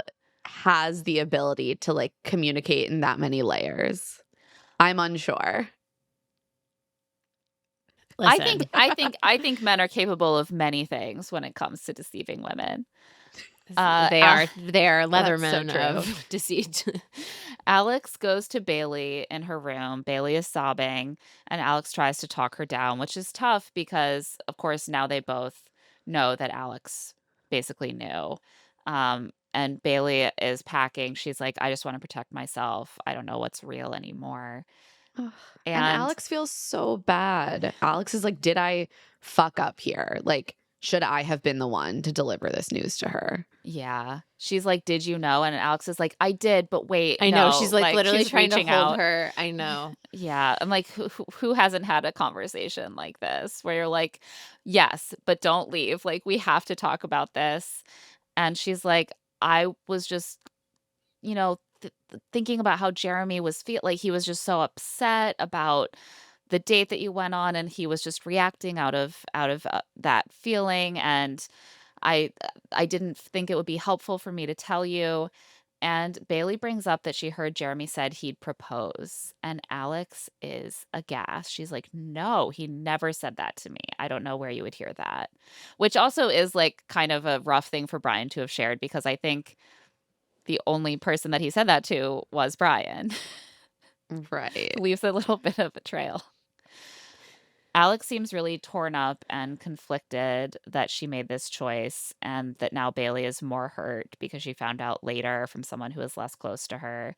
And I was like, man, Jeremy really put Bailey's friends in a really shitty position by not telling her. Like, he really fucked a lot of people over. He just could have told her Yes. pretty quickly and it would have been fine. In theory, they all did the right thing of being like, you need to tell her. But then 8 days pass. And That's too much this is a time. TV show, and that's too much time. And each of those days is the production having an opportunity to figure out what they want to do with that information. And you're just ultimately like, just be smarter than that. Like, you've got to stay ahead of. I don't know. On Love Island, they have devices to do this. They have movie night and, you know, the grafties and all of these ways of like, and sending bombshells in with who've been watching the show to be like, he's lying to you. You know what I mean? Like, right. In this situation, you don't need any of that. You have a whole house of people who have a piece of information that she needs, who just are conversation away from her being on the same page as everyone else. And they don't do Right. it. And it's like, this is something that maybe Brian could have done, but also any of them could have done is if you don't tell her by tomorrow, I will. Right. I'm going to do it. Meanwhile, Jeremy has come out to the bar still shirtless to talk to Bailey. He finally woke himself all the way up, but when she's not there, he kind of tells the others what happens and is like, anyway, I'm going to bed. He's still half asleep. The next morning, he is still shirtless when he comes out to breakfast. This- But I he don't know does why- put on a hat. I don't know why That's this made me so formal upset. wear. He's like, first of all, like slightly incognito, like you can't really see the shame of my face because I'm under a hat, but my oily pecs are on like full display. I'm like, put those away, sir. Show some respect to Bailey's Claire's pain. like, no shirt, no service. No shirt. No. If you want to show me your pecs and abs, you have to behave with integrity towards the women in your life. That's the standard that I expect. So Dale reassures Jeremy that while it would have been good to find a moment to discuss it with Bailey earlier, like he was trying to and he just couldn't find a moment, he wasn't going to tell her because it was going to be hard, as he said many times. He's like, you guys have a foundation. You've just been like rockets from day one. Like, you're going to get through this. In his In the Moment, Jeremy says the thought of Bailey leaving is sad, but also bleep, presumably shitty, because technically, he could have prevented it. The word technically is doing a lot of work here to make it seem like he could theoretically have done something about it, but really none of it was his fault ultimately. He created everything about the situation. You caused it to begin with your initial behavior. You then didn't tell her. Her friends were like, tell her, and you told them it was going to be too hard. Like, at every level of this was engineered by you. And now you're sitting here being like, I guess technically I could have prevented this somehow. That's glad where that production, I was like, he's sharing blame with someone unsaid in this. Interesting. Maybe he is pointing to production. I was just glad that he did eventually get to, I really regret how I handled things. Yeah. I was like, yes, just say one Get there sentence where you eventually. just take full Exactly. accountability. I'm The like other happy to put blame on production, but I'm like, the number of times we saw someone say to you, you should tell her, and you were just like, that seems really hard to me. Well, Like, the I have other no sympathy. the thing I keep meaning to bring up that I forgot about is that Susie was definitely not only supposed to be on one episode of this show. And so part of me is like, Ooh, they yeah. sent Jeremy to be like, she wasn't supposed to go home. Like, she's like royalty in this franchise, and keeping her and Justin in the house together would have been great television, presumably. And so, like, my guess is this was their Hail Mary to try to get her back on the show and apologize. I bet they felt bad. I bet she was pissed at production. Like, you brought me all this way. yeah. I'm kind of a celebrity in this world, and you send me home after one episode. Yeah. And then when they're on the phone with her during an ITM, she's like, no, I'm gone. Like, fuck all of you. And so that's where I'm like, Yeah. I'm not trying to excuse it because he did just then continue to fuck up, but there's just a detail missing from all of this that's just like They saw driving an me a little opening. crazy. They were like, Jeremy is losing Yeah. it. He's crashing out. He desperately wants Susie back. He's going to ask for a phone call. Great. Yes. I think it goes back even further too. He's probably like, they probably told him, like, someone else is going to keep 100%. Susie. You should keep Bailey. Then you'll get to talk to both of them. Because why was he so sure that someone was going to keep Susie, he was the person she took on a date. Like, there was no clear other connection she had. Jeremy had another Justin had another connection. Why was he so sure that someone else was going to keep Susie? That kind of reeks of production told him, Someone don't worry told about him. Susie, she's going to stay. I completely agree. And I think that they did assume that Susie would accept that friendship rose from Justin. Yeah. And then it didn't work out. And he was like, And everyone went home. and everyone went home. And he was like, It's oh, fuck. that week was insane. Disaster. crazy. Absolute disaster. Yeah. So, no, that makes a lot of sense. I still feel like Yes, it doesn't like you have to take ownership for the fact 100%. that you participated in tell, Yes, and and then then you the didn't bird tell night, her. which we are Yeah. haunted by flashbacks of like the way Brian looked. Brian's Every time they hair. go back to that conversation, I'm Yeah. like, this is I know. Don't It's like show a me jump this scare. again. I have to say, Brian does have incredible cheekbones in those conversations. That's the power of a good makeup a high lift. routine. Yeah, Yeah. it's like, oh, A little nice highlighter, highlight. a little bronzer. So Bailey finally comes down looking gorgeous in a pink set, but clearly still on the verge of tears. And he goes over and asks to talk. And then we get the most unsatisfying talk ever. As we have discussed at length, they don't really show anything that gives any clarity on what happened. Maybe it's because a lot of it was like, production was telling me this and that, and production pushed me to do this, and they didn't obviously want any of that in there. I wanted more about how he feels about Bailey now, which I think was really lacking in what we saw, and I think would have been okay to include by production standards. 100%. I I'm wanted left a little more feeling- like time has passed, and here is how I feel about you now. Yes. Yeah. I'm like I know that we believe that they're together now, but this whole episode left me with not feeling any better about how uneven their feelings are about each I other. know. Yeah. I know. And Bailey's just such a good communicator. She's like she's just a 10, like in every Yeah. way. Every I'm respect. just like, oh my God, girl. Like you're a goddess. Like She's Jesus. stunning. She's emotionally intelligent. She's super funny. She seems like a great friend. Clearly, everyone really respects her. She has like a ton of empathy for other people, which we saw when she had the power. I mean, yeah, it is just. She can it's pack frustrating and to cry at the not- same time. At like 3 a.m. too. I was I'm like, you okay. skills. Sorry to take us off topic slightly, but I hate packing. The Yeah. idea that I would pack Horrible. and then maybe not need to have packed is the most unrelatable thing she's said in this whole I show agree. so far. I was think like, that is an I am important not- skill on these shows, though. They're I guess always it's like true. packing their bags, and then they're like, "I guess I'll stay." I'm just like, I have never unnecessarily packed a suitcase in my life. And the way I've prevented that is by starting at like 3 a.m. the night before a trip. That's my personal method of making sure you I gotta don't go pack right up to the unnecessarily. edge.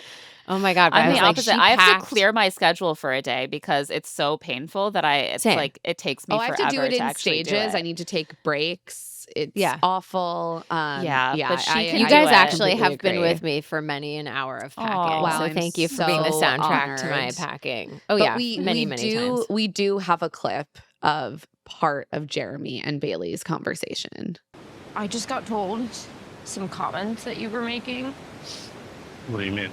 And the girls told me that you said that, like, if Susie came back, that you would propose to her. I never said that. Promise? Swear to God, I never said that. I just don't want to, like, feel stupid, like, you know. I don't want you to feel stupid. I care strongly about you, I do and- too. and this place can be a game of telephone. I know it can be, and so that's why I wanted to talk to you about it first before I, like, made a rest decision last night, because I've been so happy. Me too. I up, and I need to repair this. I think she's a super special woman. I know she's invested in me, and I want to make it known that I'm invested in her as well. I really didn't think you wanted to leave. I don't want to leave. I just, like, don't want to be here if it's not going to work, you know? I know I wouldn't be here still. Well, he'd be here for the money. I like Jeremy, but there's a lot going on just in this clip, re-listening to it. It's a lot of it is about him being like, I don't want you to leave. I didn't think you wanted to leave. I want it to be known that I'm invested in you. I care strongly for you. Like, none of these feel very much like the words of someone who is deeply romantically A super into someone. special person. Like, Yeah, it just feels like a lot. The language almost feels distancing in a way. It's hard for me to tell if part of it is just Jeremy's personality. Like we've not really ever see him be super effusive about someone. Like, I feel like that was also the case on Jen's season. So I don't know if some of this is just like how he delivers stuff, but I agree. Another thing I clocked here is that she said the girls told her that he said he would propose to Susie. And later she's like, I never said the girls. But she's trying to protect Brian and instead shifts unevenly blame to the girls. Yeah. So this is basically the whole conversation. Like, there's nothing else that they really say. And then they make up, they kiss, they're good now. In the moment, she says in real life she forgives but doesn't forget. But because of the finite time they have in paradise, she is giving more grace.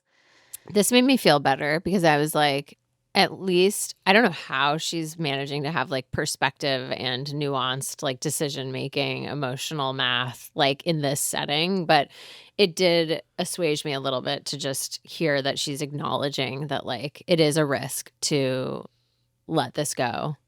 And she's aware. You know what I mean? Like, it didn't make me feel like he was manipulating her. It made me feel like she was the boss of, to use the language we use with active choice. She was the boss of her own self in this choice. Yeah. So after this chat, Bailey tells Jeremy that it wasn't Brian who told her about the phone call, but she doesn't want to send him home because it turned out he just wanted to ask her questions about Parisa without making Parisa suspicious. But Jeremy, now that he's stabilized the situation with Bailey, is doing some detective work because he really wants to know the real person to blame. And that person is someone other than himself, for sure. And the cool thing is that basically all the other men are lining up behind him, ready to also find someone else He's to blame. the real wronged party here. It's very quick that they all seem to agree that Jeremy was so hard done by and they need to like get justice for him in some sense. It's fascinating. But quick aside, Parisa is very good at soccer. This was like my favorite little. Was this funny. before? Yeah, it's first thing in the morning. They were playing soccer with a coconut. Yeah, Brian's like, yeah, should we I play love soccer with this. this coconut? And she's like, yeah, sure. And then she does like all of these like incredible footwork maneuvers. And he's like, whoa. And she's like, yeah, I played in college. Didn't I tell you that? Like, and it's I'm like the this Women's is World just- Cup over here. What's going Just on? like the infinite interestingness of women. Put her in the reboot of Bend It Like Beckham. Exactly. Yeah. Sorry, quick aside. I love soccer. I love how good she was at it. It was great. So Jeremy is doing his investigation. He says and is in the moment that he did tell a couple people and word gets around, but he thinks it's his place to tell his partner. And I agree. I think he should have told his partner in the last week. He's And like, it's my that was his place place. to tell my partner or perhaps never tell my partner Right. until I must. That's my choice. Bailey is trying to protect Brian because she is grateful for what he did. She's like, I would have preferred it to come from like Jeremy or maybe one of my close girlfriends, but he's the one who did it, and I am glad that he did. So I'm going to look after him. Kat asks who told her, and she doesn't answer. She refuses to answer. Kat says the guys think it's the girls, and Bailey's like, and they're mad? And Kat says they're confused. So I think Bailey is now getting the sense that like saying it was the girls is not going to like close the book on this, unfortunately. So she's going to have to find a better way to deflect. Kat is like, I we loved weren't Kat saying they're confused. It's just like that could be true about any moment of this whole experience. These The guys men- confused. They are The men are always confused. Kat is like, we weren't trying to hide it from you. We just didn't know the context. We didn't think it was our place. Bailey doesn't seem to want to be mad at her friends, but it's also like, and they kind of know that they should explain themselves to her, but there's not going to be any like overt conflict over that because Bailey's just looking to let it go, it seems like. But the women have clearly been denying that they told Jeremy to the men. And so the men are starting to get suspicious or more overtly suspicious. Dale is like, someone is lying. And he tells Brian, if people don't trust you, you're fucked. So yeah, the mob stuff is definitely starting to come through. Like he's like, not going to directly say that no one trusts you, but like hypothetically, if people don't trust you, what would happen? You're fucked. Brian is about to get shot in the back over some lasagna. That's what I'm 100%. seeing. 100%. Can you reenact that Hannah Brown style for me, please? No, you have to pay me a lot more money before I do that, please. That was very jarring. I was She's like, been taking some whoa. workshops. So the gang is talking votes. Sean is like, I'm a big fan of America and I like having the right to vote. I'm like, yeah, it was nice while it lasted, wasn't it? It was We've pretty all been cool. loving the right to I vote. also liked living in a democracy. Those days were. I just, of Beautiful. all the delivery mechanisms for this sentiment, this one felt the worst. Also, I like, know. I was like, Sean, you're I'd a big actually- fan of America right now. I want to know more about Sean's personal responsibility for us losing our right to vote in the near future. Me Tell us too. more. Kathy and Keith know that the young people are going to end up sending a golden home. And Kathy points out that Kim was all over Leslie and April, and now Faith. Who could believe it's real? And in the moment, she says he's a nice enough guy, but not all of her thoughts are flattering. We have a clip. He's a nice enough guy. Like, I don't want to trash the guy. I'm sure he will make some matronly woman who sits and watches soap operas on the sofa very happy. I think I felt something. I know, yeah. Well, I hope you get that feeling again. I've had it a couple of times here. You know, if Faith thinks that he's her guy, mazel. It's a good thing. And by the way, who hasn't faked a thing along life? You know what I'm talking about. We've all faked things in our lifetime. Like, first of all, Kathy, don't speak about me that way. There's nothing wrong with me sitting on the couch watching soap operas in a matronly fashion. Were you in my home while I was binging The Hunting Wives? Excuse you. I think Yeah. that something that starts to happen here that works against them in the end is that the Goldens are all very sure of their theory of the case, that the Youngs will not vote for another Young. And so they get very fixated on bringing down the other Golden couple.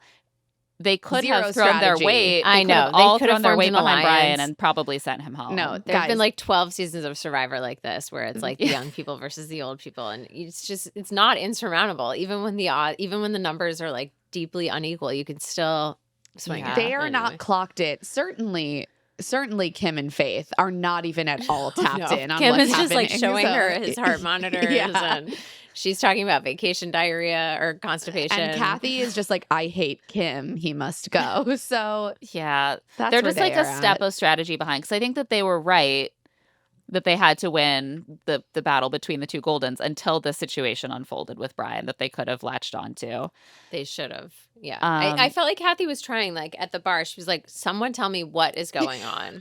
And I was like, too little, too late. You needed to Yeah. do this. You were in the rooms where people were getting ready. Like, what else was that for? You got to gather data and exploit it. Like, come No, on. she's not interested in that. Yeah, not enough gossip. So that night, we drop in 2 hours before the rose ceremony. The cocktail party is underway. Hannah Brown is back in a cocktail dress this time to pour champagne. Another 0.5 seconds of screen time for our girl. Made me feel like it was drugged. It felt like, what was that Nicole Kidman 9 Perfect Strangers? I was like, Oh my what's that? God, The way yes. she was like, would you like champagne? I was like, oh God. Well, that's the thing. They're champagne, almost Hannah trying Brown? to play up her moments so much that you're like, why does this feel so Right, you're meaningful? like, is this freighted with meaning? No. Exactly. They're just No, like, we it's paid not. her so much money to be here. Let's get We this need to, shot. like, Don't Yeah, don't exactly. worry. Later on, we will get a moment of her discussing with Kathy how pretty the rain is. So, Yeah. Oh, I loved that. More I essential cannot wait to talk content. about that moment. Well, let's talk about it now because I don't remember when it happens. I thought Uh, Kathy had a lot of interesting thoughts about how the rain looked like snowfall and how beautiful it was. And Hannah was What just I like, it is love- pretty. was when she said, hold on, I wrote this down because this is a generational phrasing.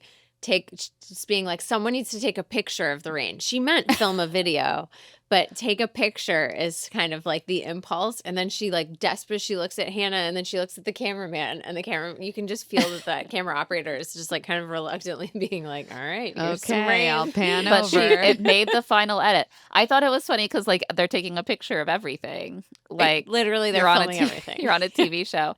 Get Yeah. a picture of the rain. It was just an impulse. It's like an impulse she just couldn't. I love go Kathy turn on the so tree. much. Go turn on the Yeah. tree. It's like being Go on look at the vacation tree. with your parents or something. Exactly. No, that is literally what all of these youngs are feeling. Yeah. I think we're Whereas picking Keith up called on them that. young adults, which I loved. I loved young adults. these young adults.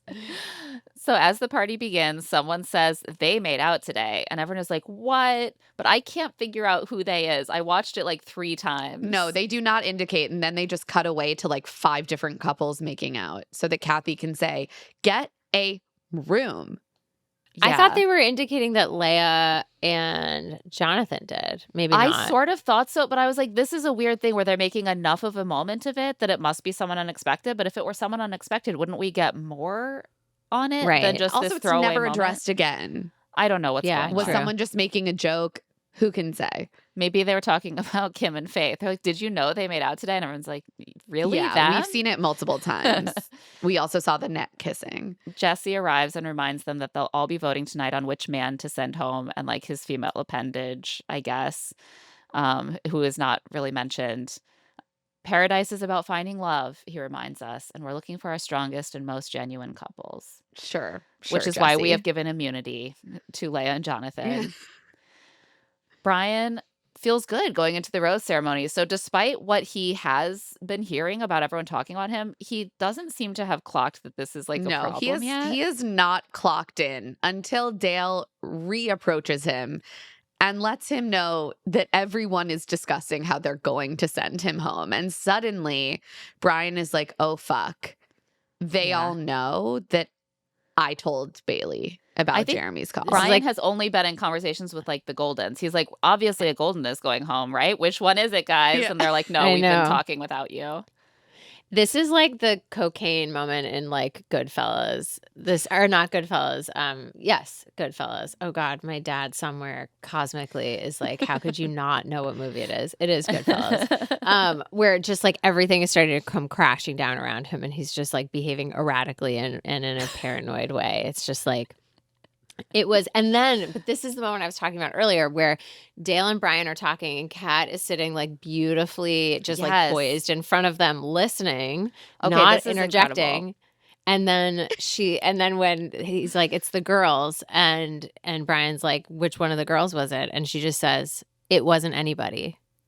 Like with such confidence. Like I've done my homework. We've talked to everyone. It wasn't She's anybody. like, what other girls? It's like one of those moments where the high back chair wheels around and the villain is sitting there with the cat. He's like, I've been waiting It's for Mr. you. Evil. You're like Dr. Evil. There was someone else in this conversation I wasn't even paying attention to, but it's just the back of Kat's head right in between the two of them talking until she turns around and she's like, oh no, I'm part of this actually.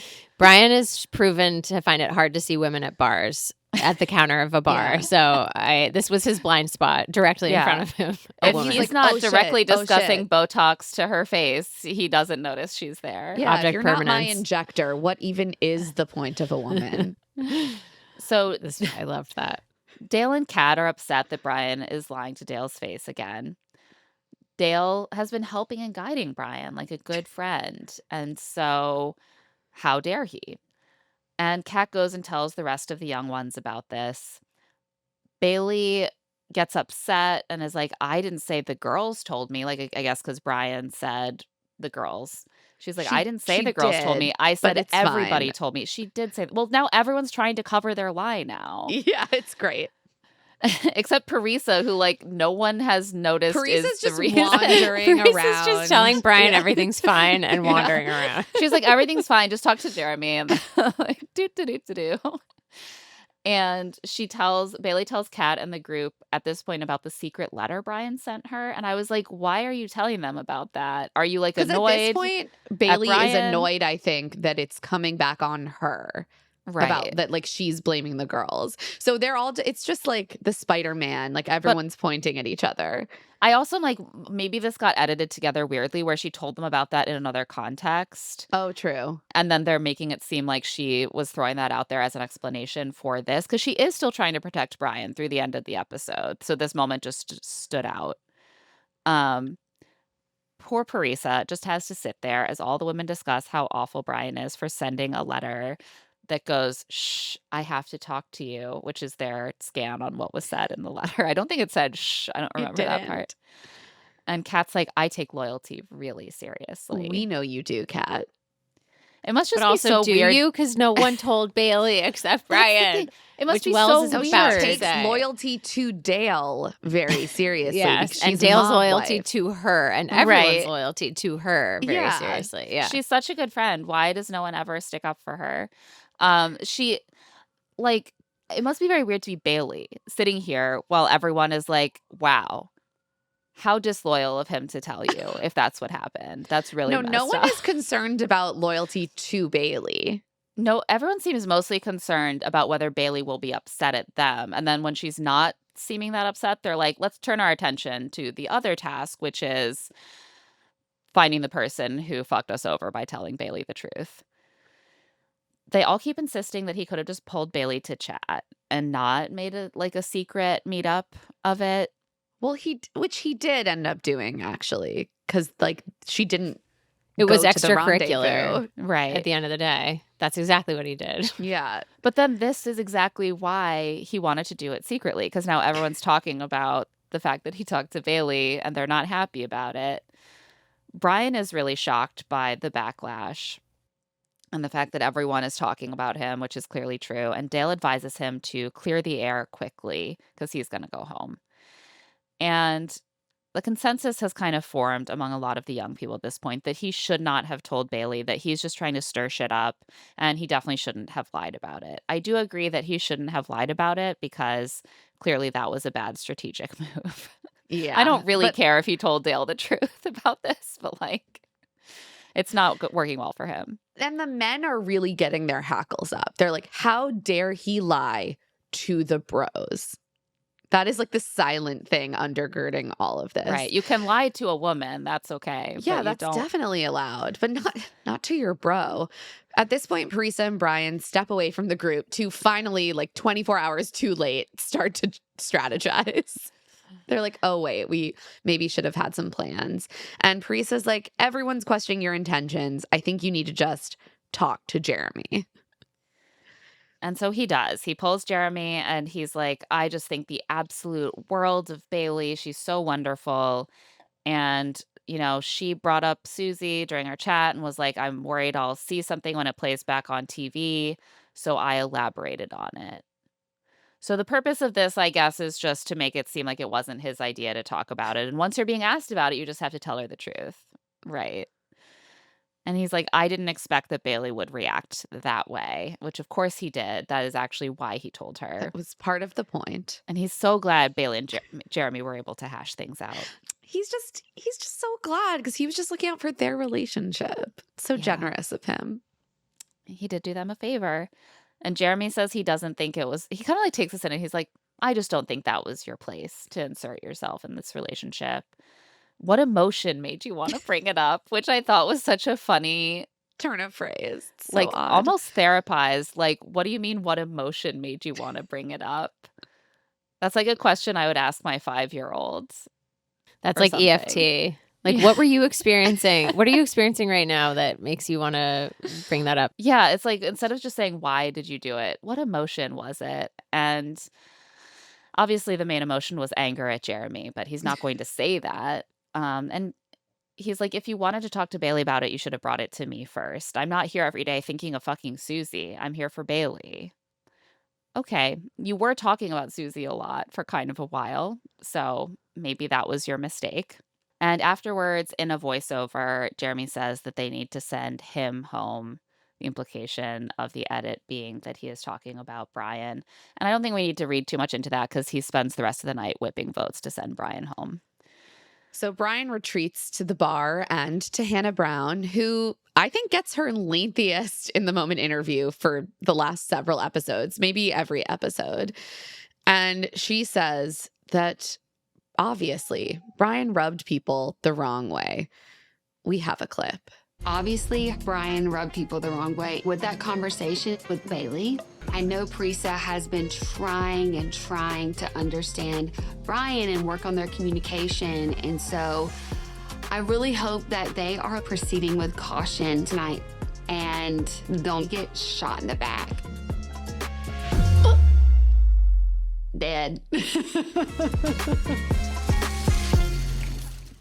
Allison, as a professional, This was deranged. what did you think of her acting skills? I thought it was.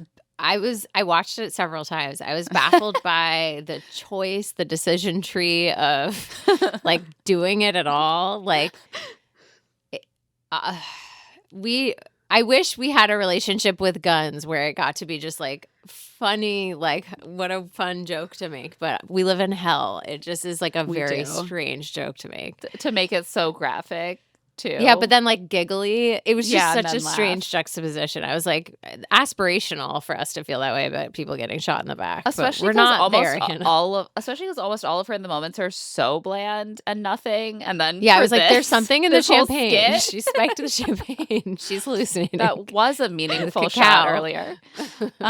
So after this little interlude, Brian tries to plead his case to Spencer, Jess, Andrew, and Alex. And Parisa is also working the room. So we see that Andrew is wondering if Brian is just trying to play the game, and Parisa is pushing back, being like, no, I don't think it's that. I think he just wanted Bailey to know. And Brian joins at this moment as Andrew's being like, it doesn't feel genuine to me. And he's like, no, it really came from the right place. Everybody knew about it and didn't talk to Bailey about it. If I found that out on TV, it would fucking devastate me. This was a good point. He's correct. But this is where the guys all kind of come together as one. They hold hands, they kumbaya, they say the bro code is the ultimate code. If you break you the have bro code, violated you are it. cast out of our circle. And Spencer even is like, people much closer to Bailey than Brian knew about the Susie call and didn't say anything because they thought it should come from Jeremy. And I'm like, yeah, but it didn't come from Jeremy. It was not forthcoming. That's the point.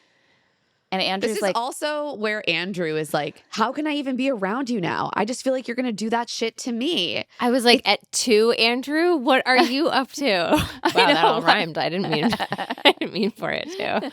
But it made me so, I was like, I wasn't worried about you, dude, until you just said that. Andrew, what have you been doing? Should I be concerned now?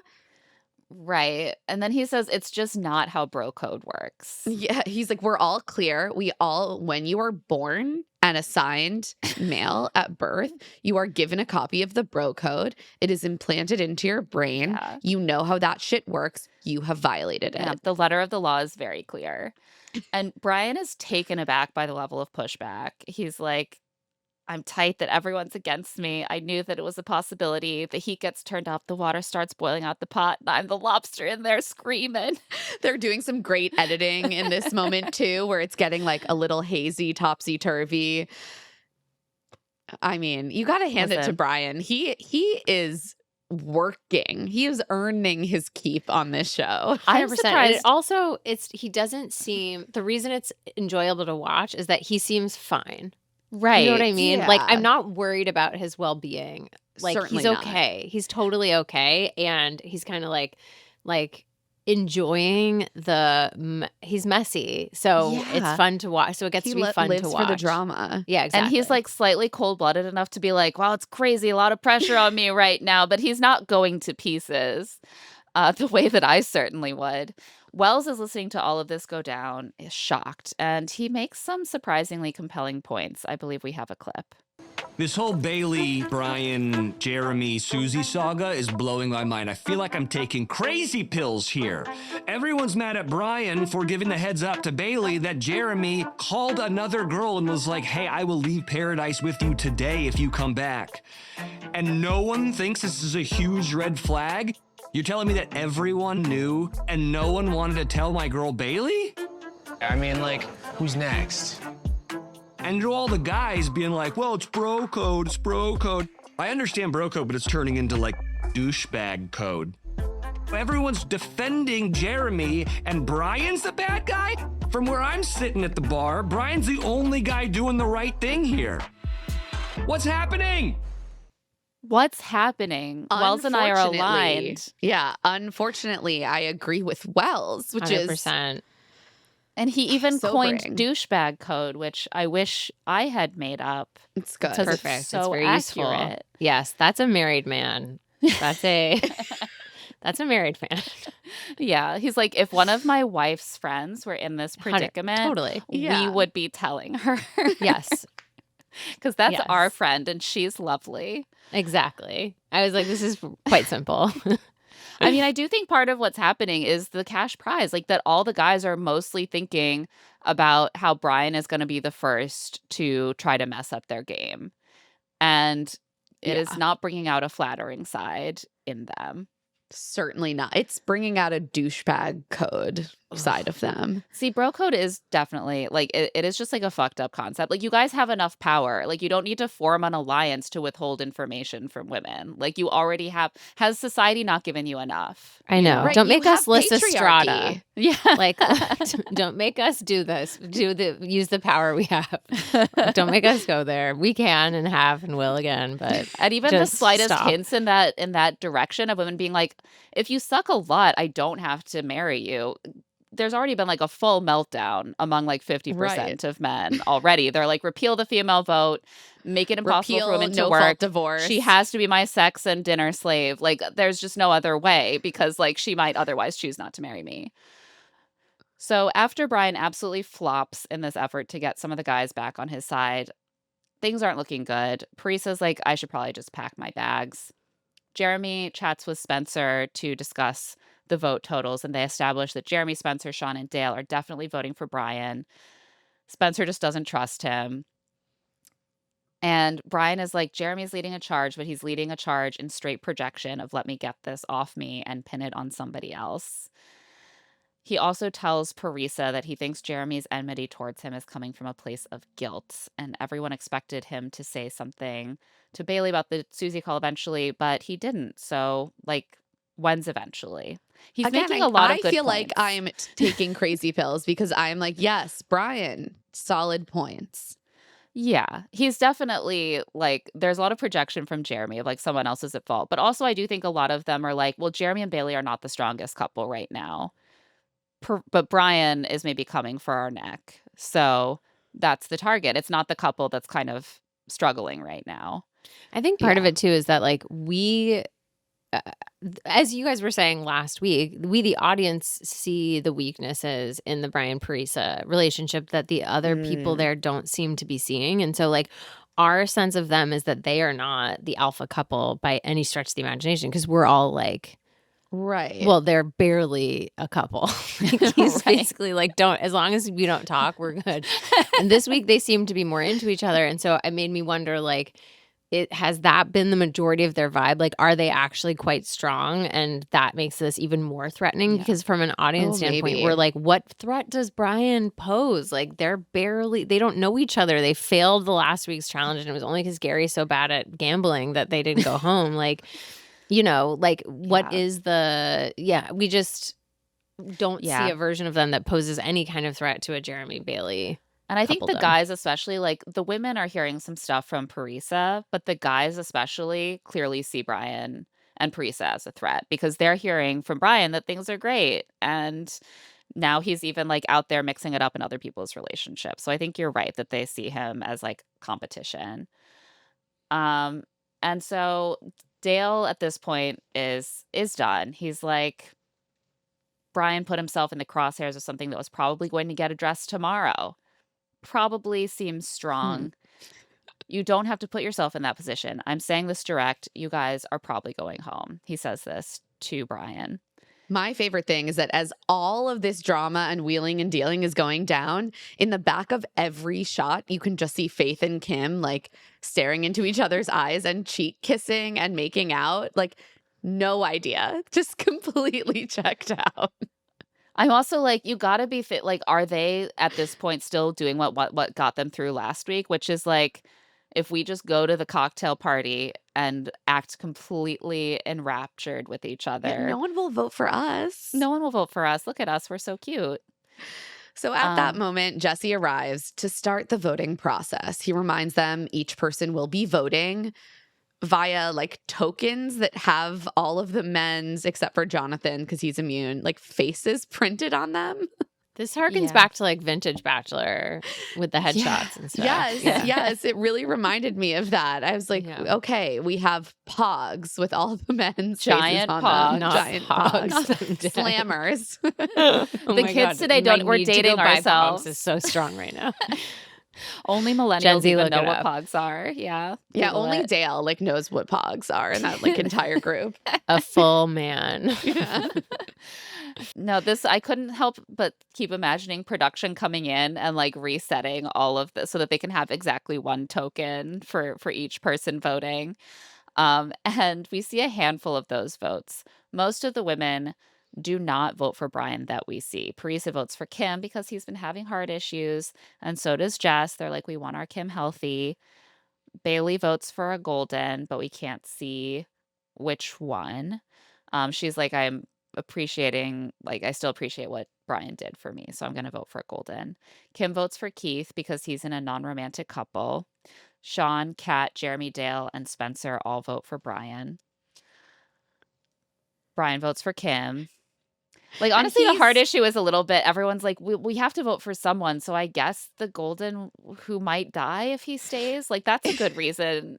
I know. I was like, you gave them the best possible reason to send I you know. home. They're like, which is I'm like, so noble. it's for you. It's for your Yeah. future.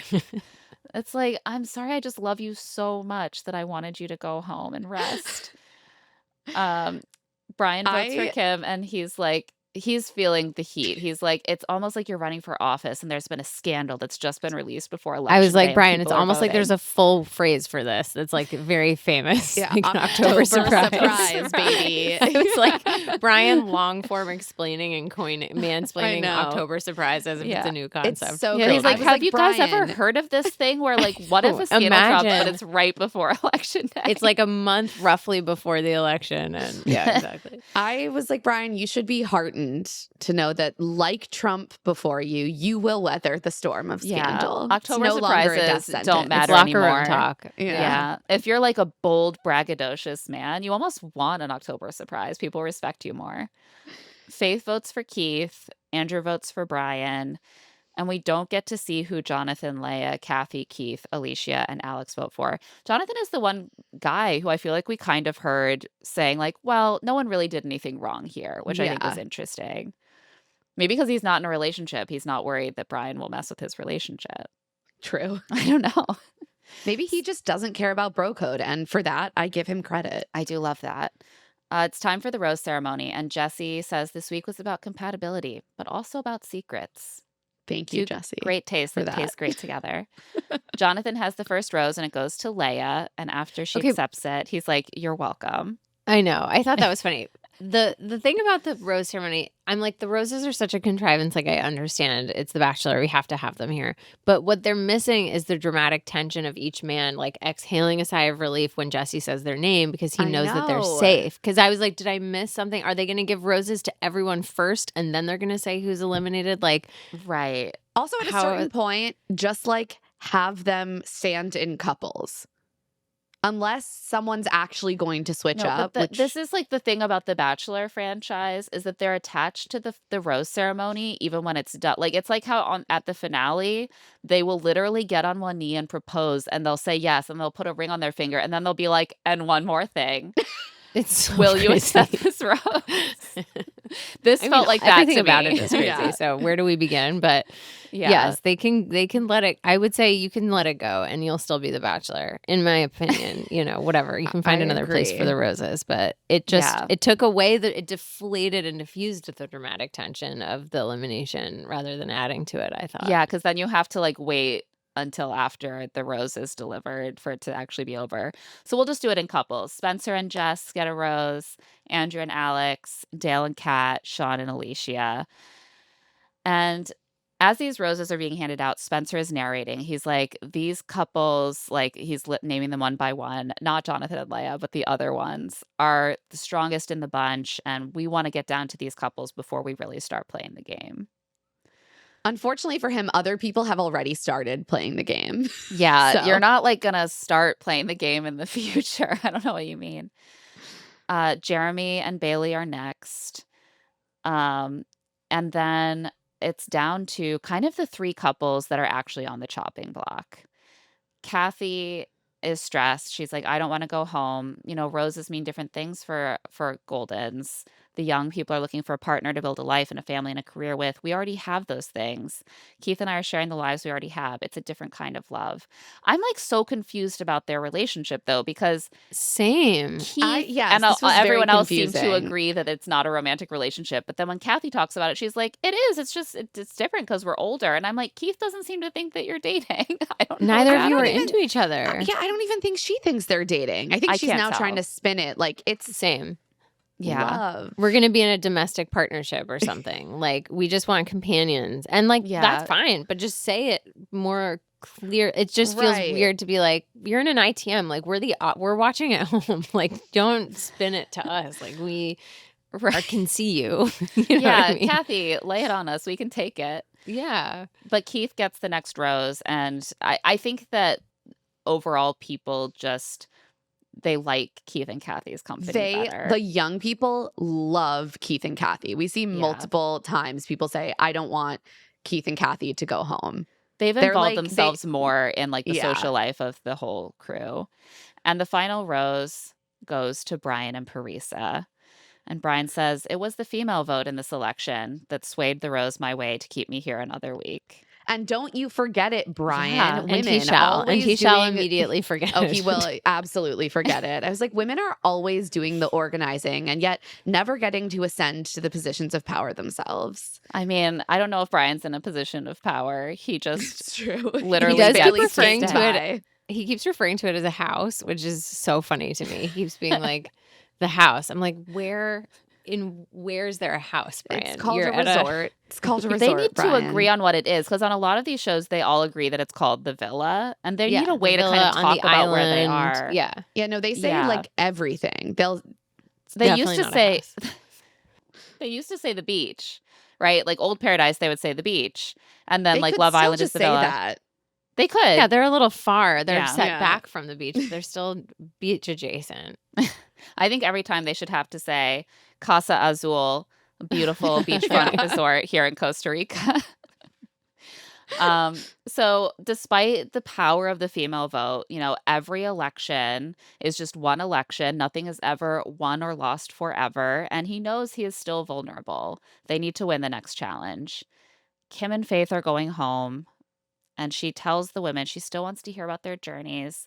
And she says she's leaving with personal growth. She has found Kim is a remarkable person. The quality of person he is absolutely amazing.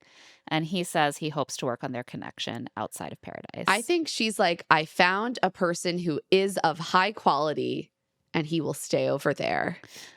Yeah. Yeah, don't the language know. was very distant. Yeah. She just said the same thing in two different sentence structures. She was like, the quality of that man is something, and that man is of high quality. One thing I learned this season, Kim, he's high quality. Like, you can't deny it. A man of So- substance. They head So out.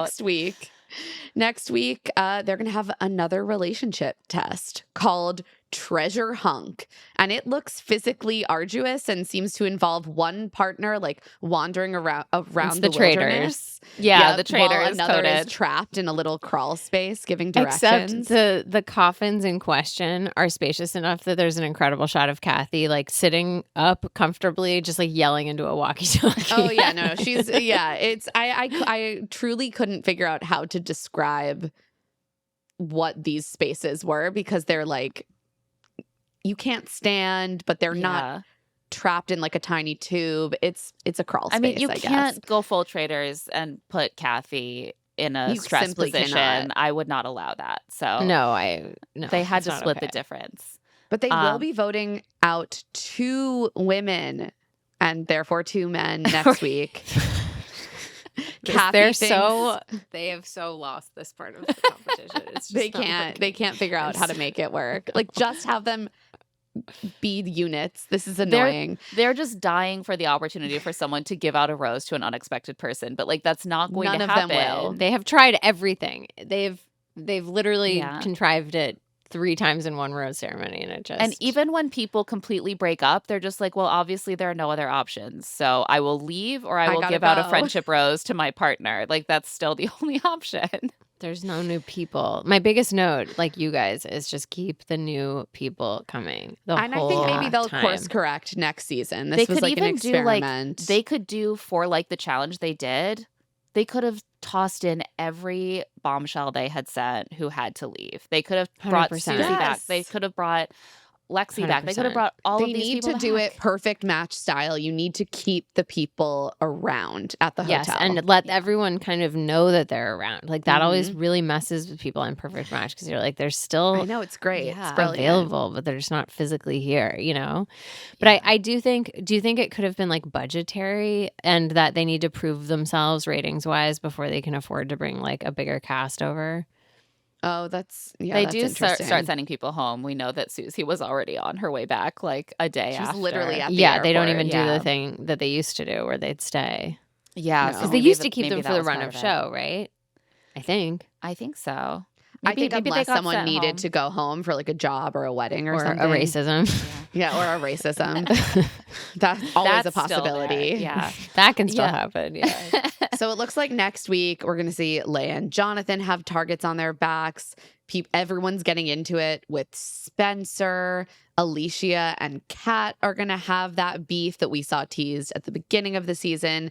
And Brian wants to punch Sean in the face. So the drama Yet is again, staying high. Yeah.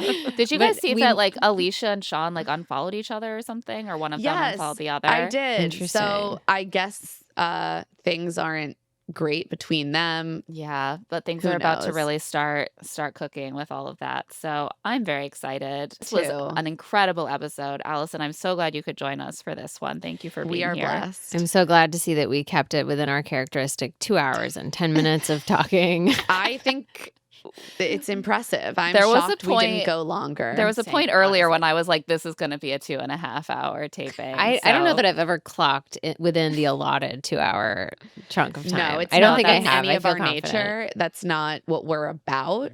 I want to we break are the fourth women of wall a little bit. substance. I listen to your show. Obviously, I've listened to every episode, and I always listen to your very like well-behaved and polite guests who have really like smart contributions, sparing, like always doled out at a good pace, like they're not talking over you or interrupting or interjecting. And I come on the show and I'm like, that's the kind of guest I'm going to be this time. And then I'm like, I have 17 pages of notes and I'm like, we're like tripping over each other trying to talk at the same No, time. because I'm like, Allison, it will you're just one of always us. be this. You're Yeah. just our, you're just She's our always third gonna in be our like little. this. You're in the thruple, so Yeah. Well, it's an honor. Thank we you for can't be having me back. helped. We Thank can't you be for coming. changed. Okay.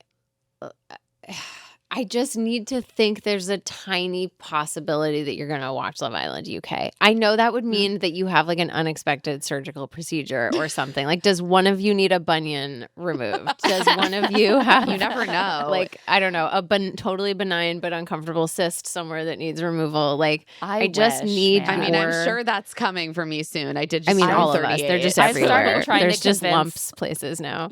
I've started trying to convince Greg to have a third child so that I can binge things on maternity leave again. The problem is that then there's another child in the house. Then there's another person going Well, I'm just forward, and saying- it's even harder.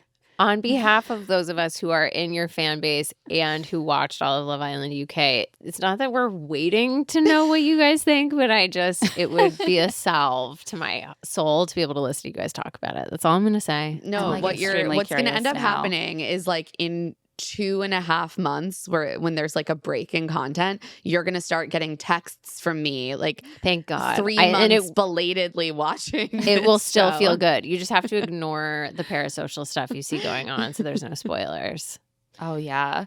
Oh my God, I'm so curious now. I'm dying. I I need know. to find Oh, it's 40 been hours, so- 40 free hours to watch this. It has been, it's just been extraordinary. Wow, you're really Extraordinary selling it. television. Ugh. Allison, thank you so much for joining us. This is such a delight. Can you remind everyone where they can find all of your incredible work and, of course, your podcast? Well, this is a little big, just that I'm back on these social media streets. My Instagram is back being Oh my an God. Instagram. So Wow. at AW, you can find me back there. I know it's scary out here. Apparently, hashtag jokes at the end of comment or like captions aren't a thing anymore. Literally, there's a social media advisory company within CAA, and they had to be like, you can't do like 17 hashtags that are jokes. That's not a structure anyone uses anymore. And I'm like, yeah, but what if I'm in a time capsule as a millennial on social media? That was what if so long ago. What if I have to do that? And I'm like, is TBT still a thing? And they're like, sit down.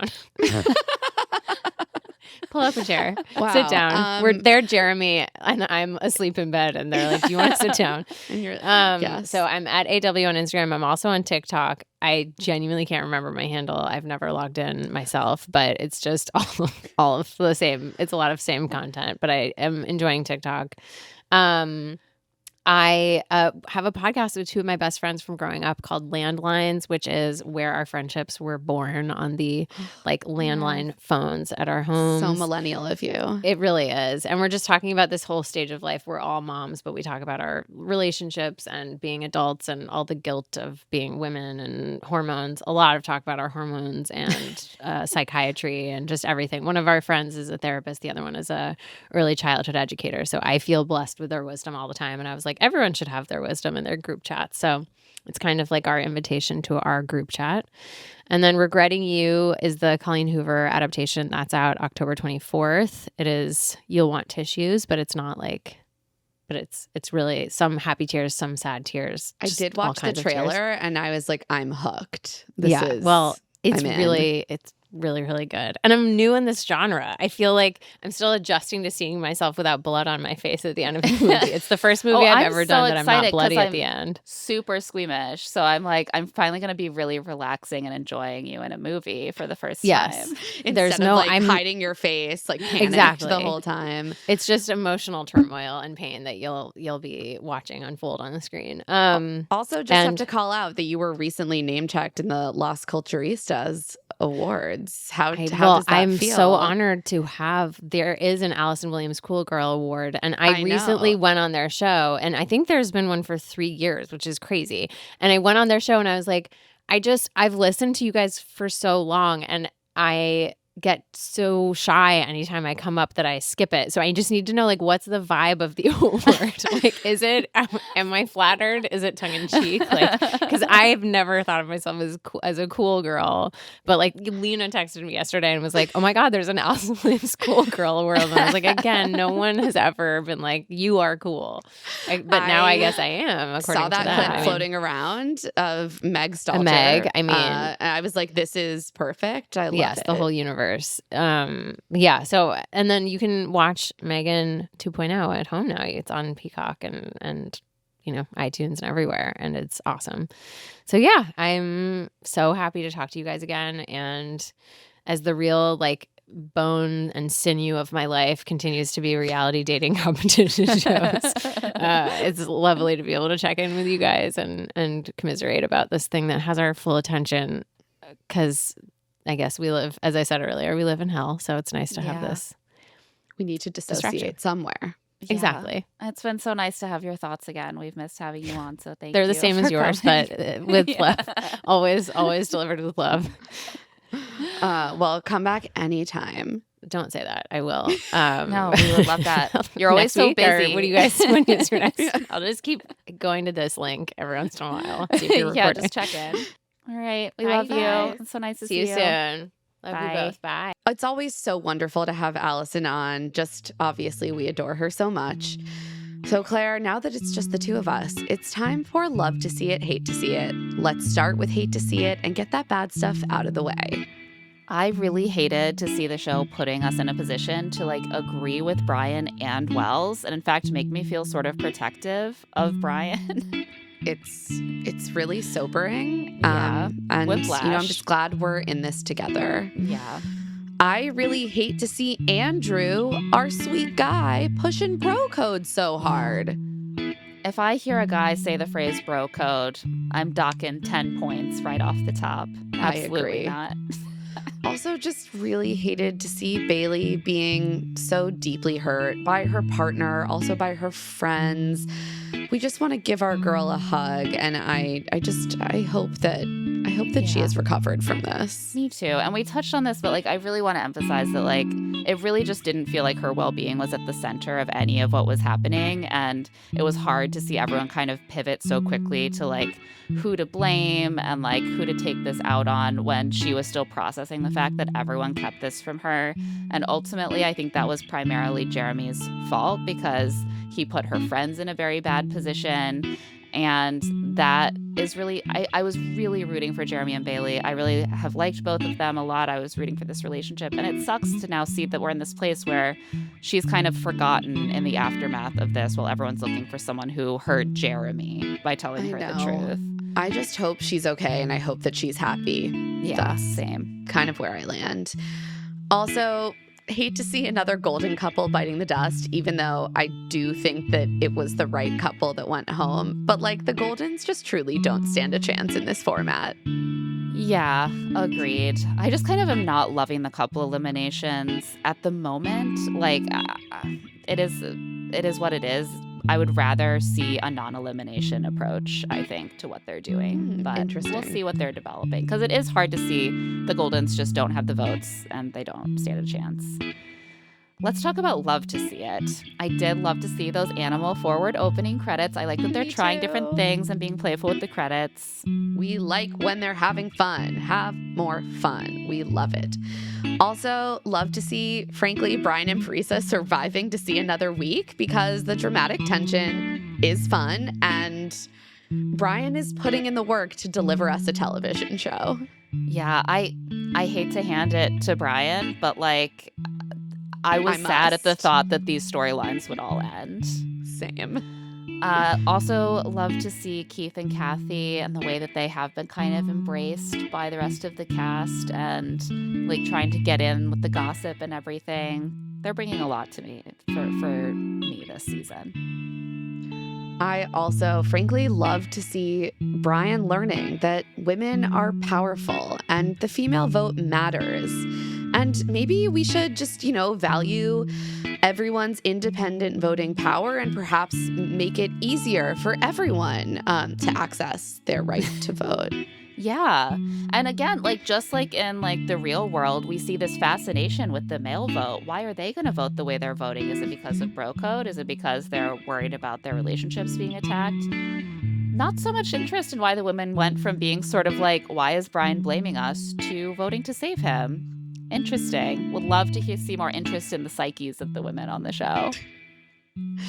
Finally, we love to see the men just putting in that work to continue bringing us the drama and the villainy. So much hay is made of women being dramatic, but I think we see in this show that the center of drama is so often the men. So thank you for your service, gentlemen. Yes, genuinely, there wouldn't be a show without whatever Brian and Jeremy are doing right now. Let's rate this episode on OG BIP vibes out of 10 iguanas. We are so not in Kansas anymore. This is not the beach. What they're doing is White Lotus. What they're doing is Perfect Match. What they're doing is like Battle Camp. I don't know. It's not Bachelor in Paradise. So for me, I think I'm down to like a 2 on OG BIP vibes. I think I'm going to keep this at a 3 because you do have some of the like miscommunication element that we often see on Bachelor in Paradise. Some like unforced errors within relationships because people are withholding information. But the rest of the structure, you're right, is just so different. And yet, I'm really loving it. I thought this episode was incredible. I'm starting to feel like it's a melange that is all its own, which is in a way better than just OG BIP. At the beginning, it felt very generic, and now I'm starting to feel like they're drawing in enough different references that it feels like a specific new thing, which I'm enjoying. Completely agree. And on that note, that is it for this episode of Love to See It with Emma and Claire. Thanks to our wonderful guest, Allison Williams. Love to See It is a presentation of Odyssey. The show is produced by us, Claire Fallon, and Emma Gray. This episode was edited by John Bahar. Our theme music is by Tamar Habib, and our art is by Aaron Nestor. If you like our show, remember to follow us, rate us 5 stars, leave a review wherever you get your podcasts. And of course, spread the word to all of your friends about Love to See It. Yeah, and please be discreet. Try to convince them to meet you up at a secret rendezvous so that no one knows where you heard it. If you want to get in touch, you can email us at claireandemmapod@gmail.com. You can also find us on TikTok at Love to See It Pod and on Instagram at Claire and Emma Pod. And you can find our newsletter Rich Text on Substack at claireandemma.substack.com. I'm also on Blue Sky at Emma Gray and on Instagram at EmmaLadyRose. And I'm at Claire E. Fallon. Special thanks to the team at Odyssey, Eric Donnelly, Aaron Constantino, Kate Rose, Moira Curran, Melissa Wester, and Hillary Schupp. We'll be back later this week.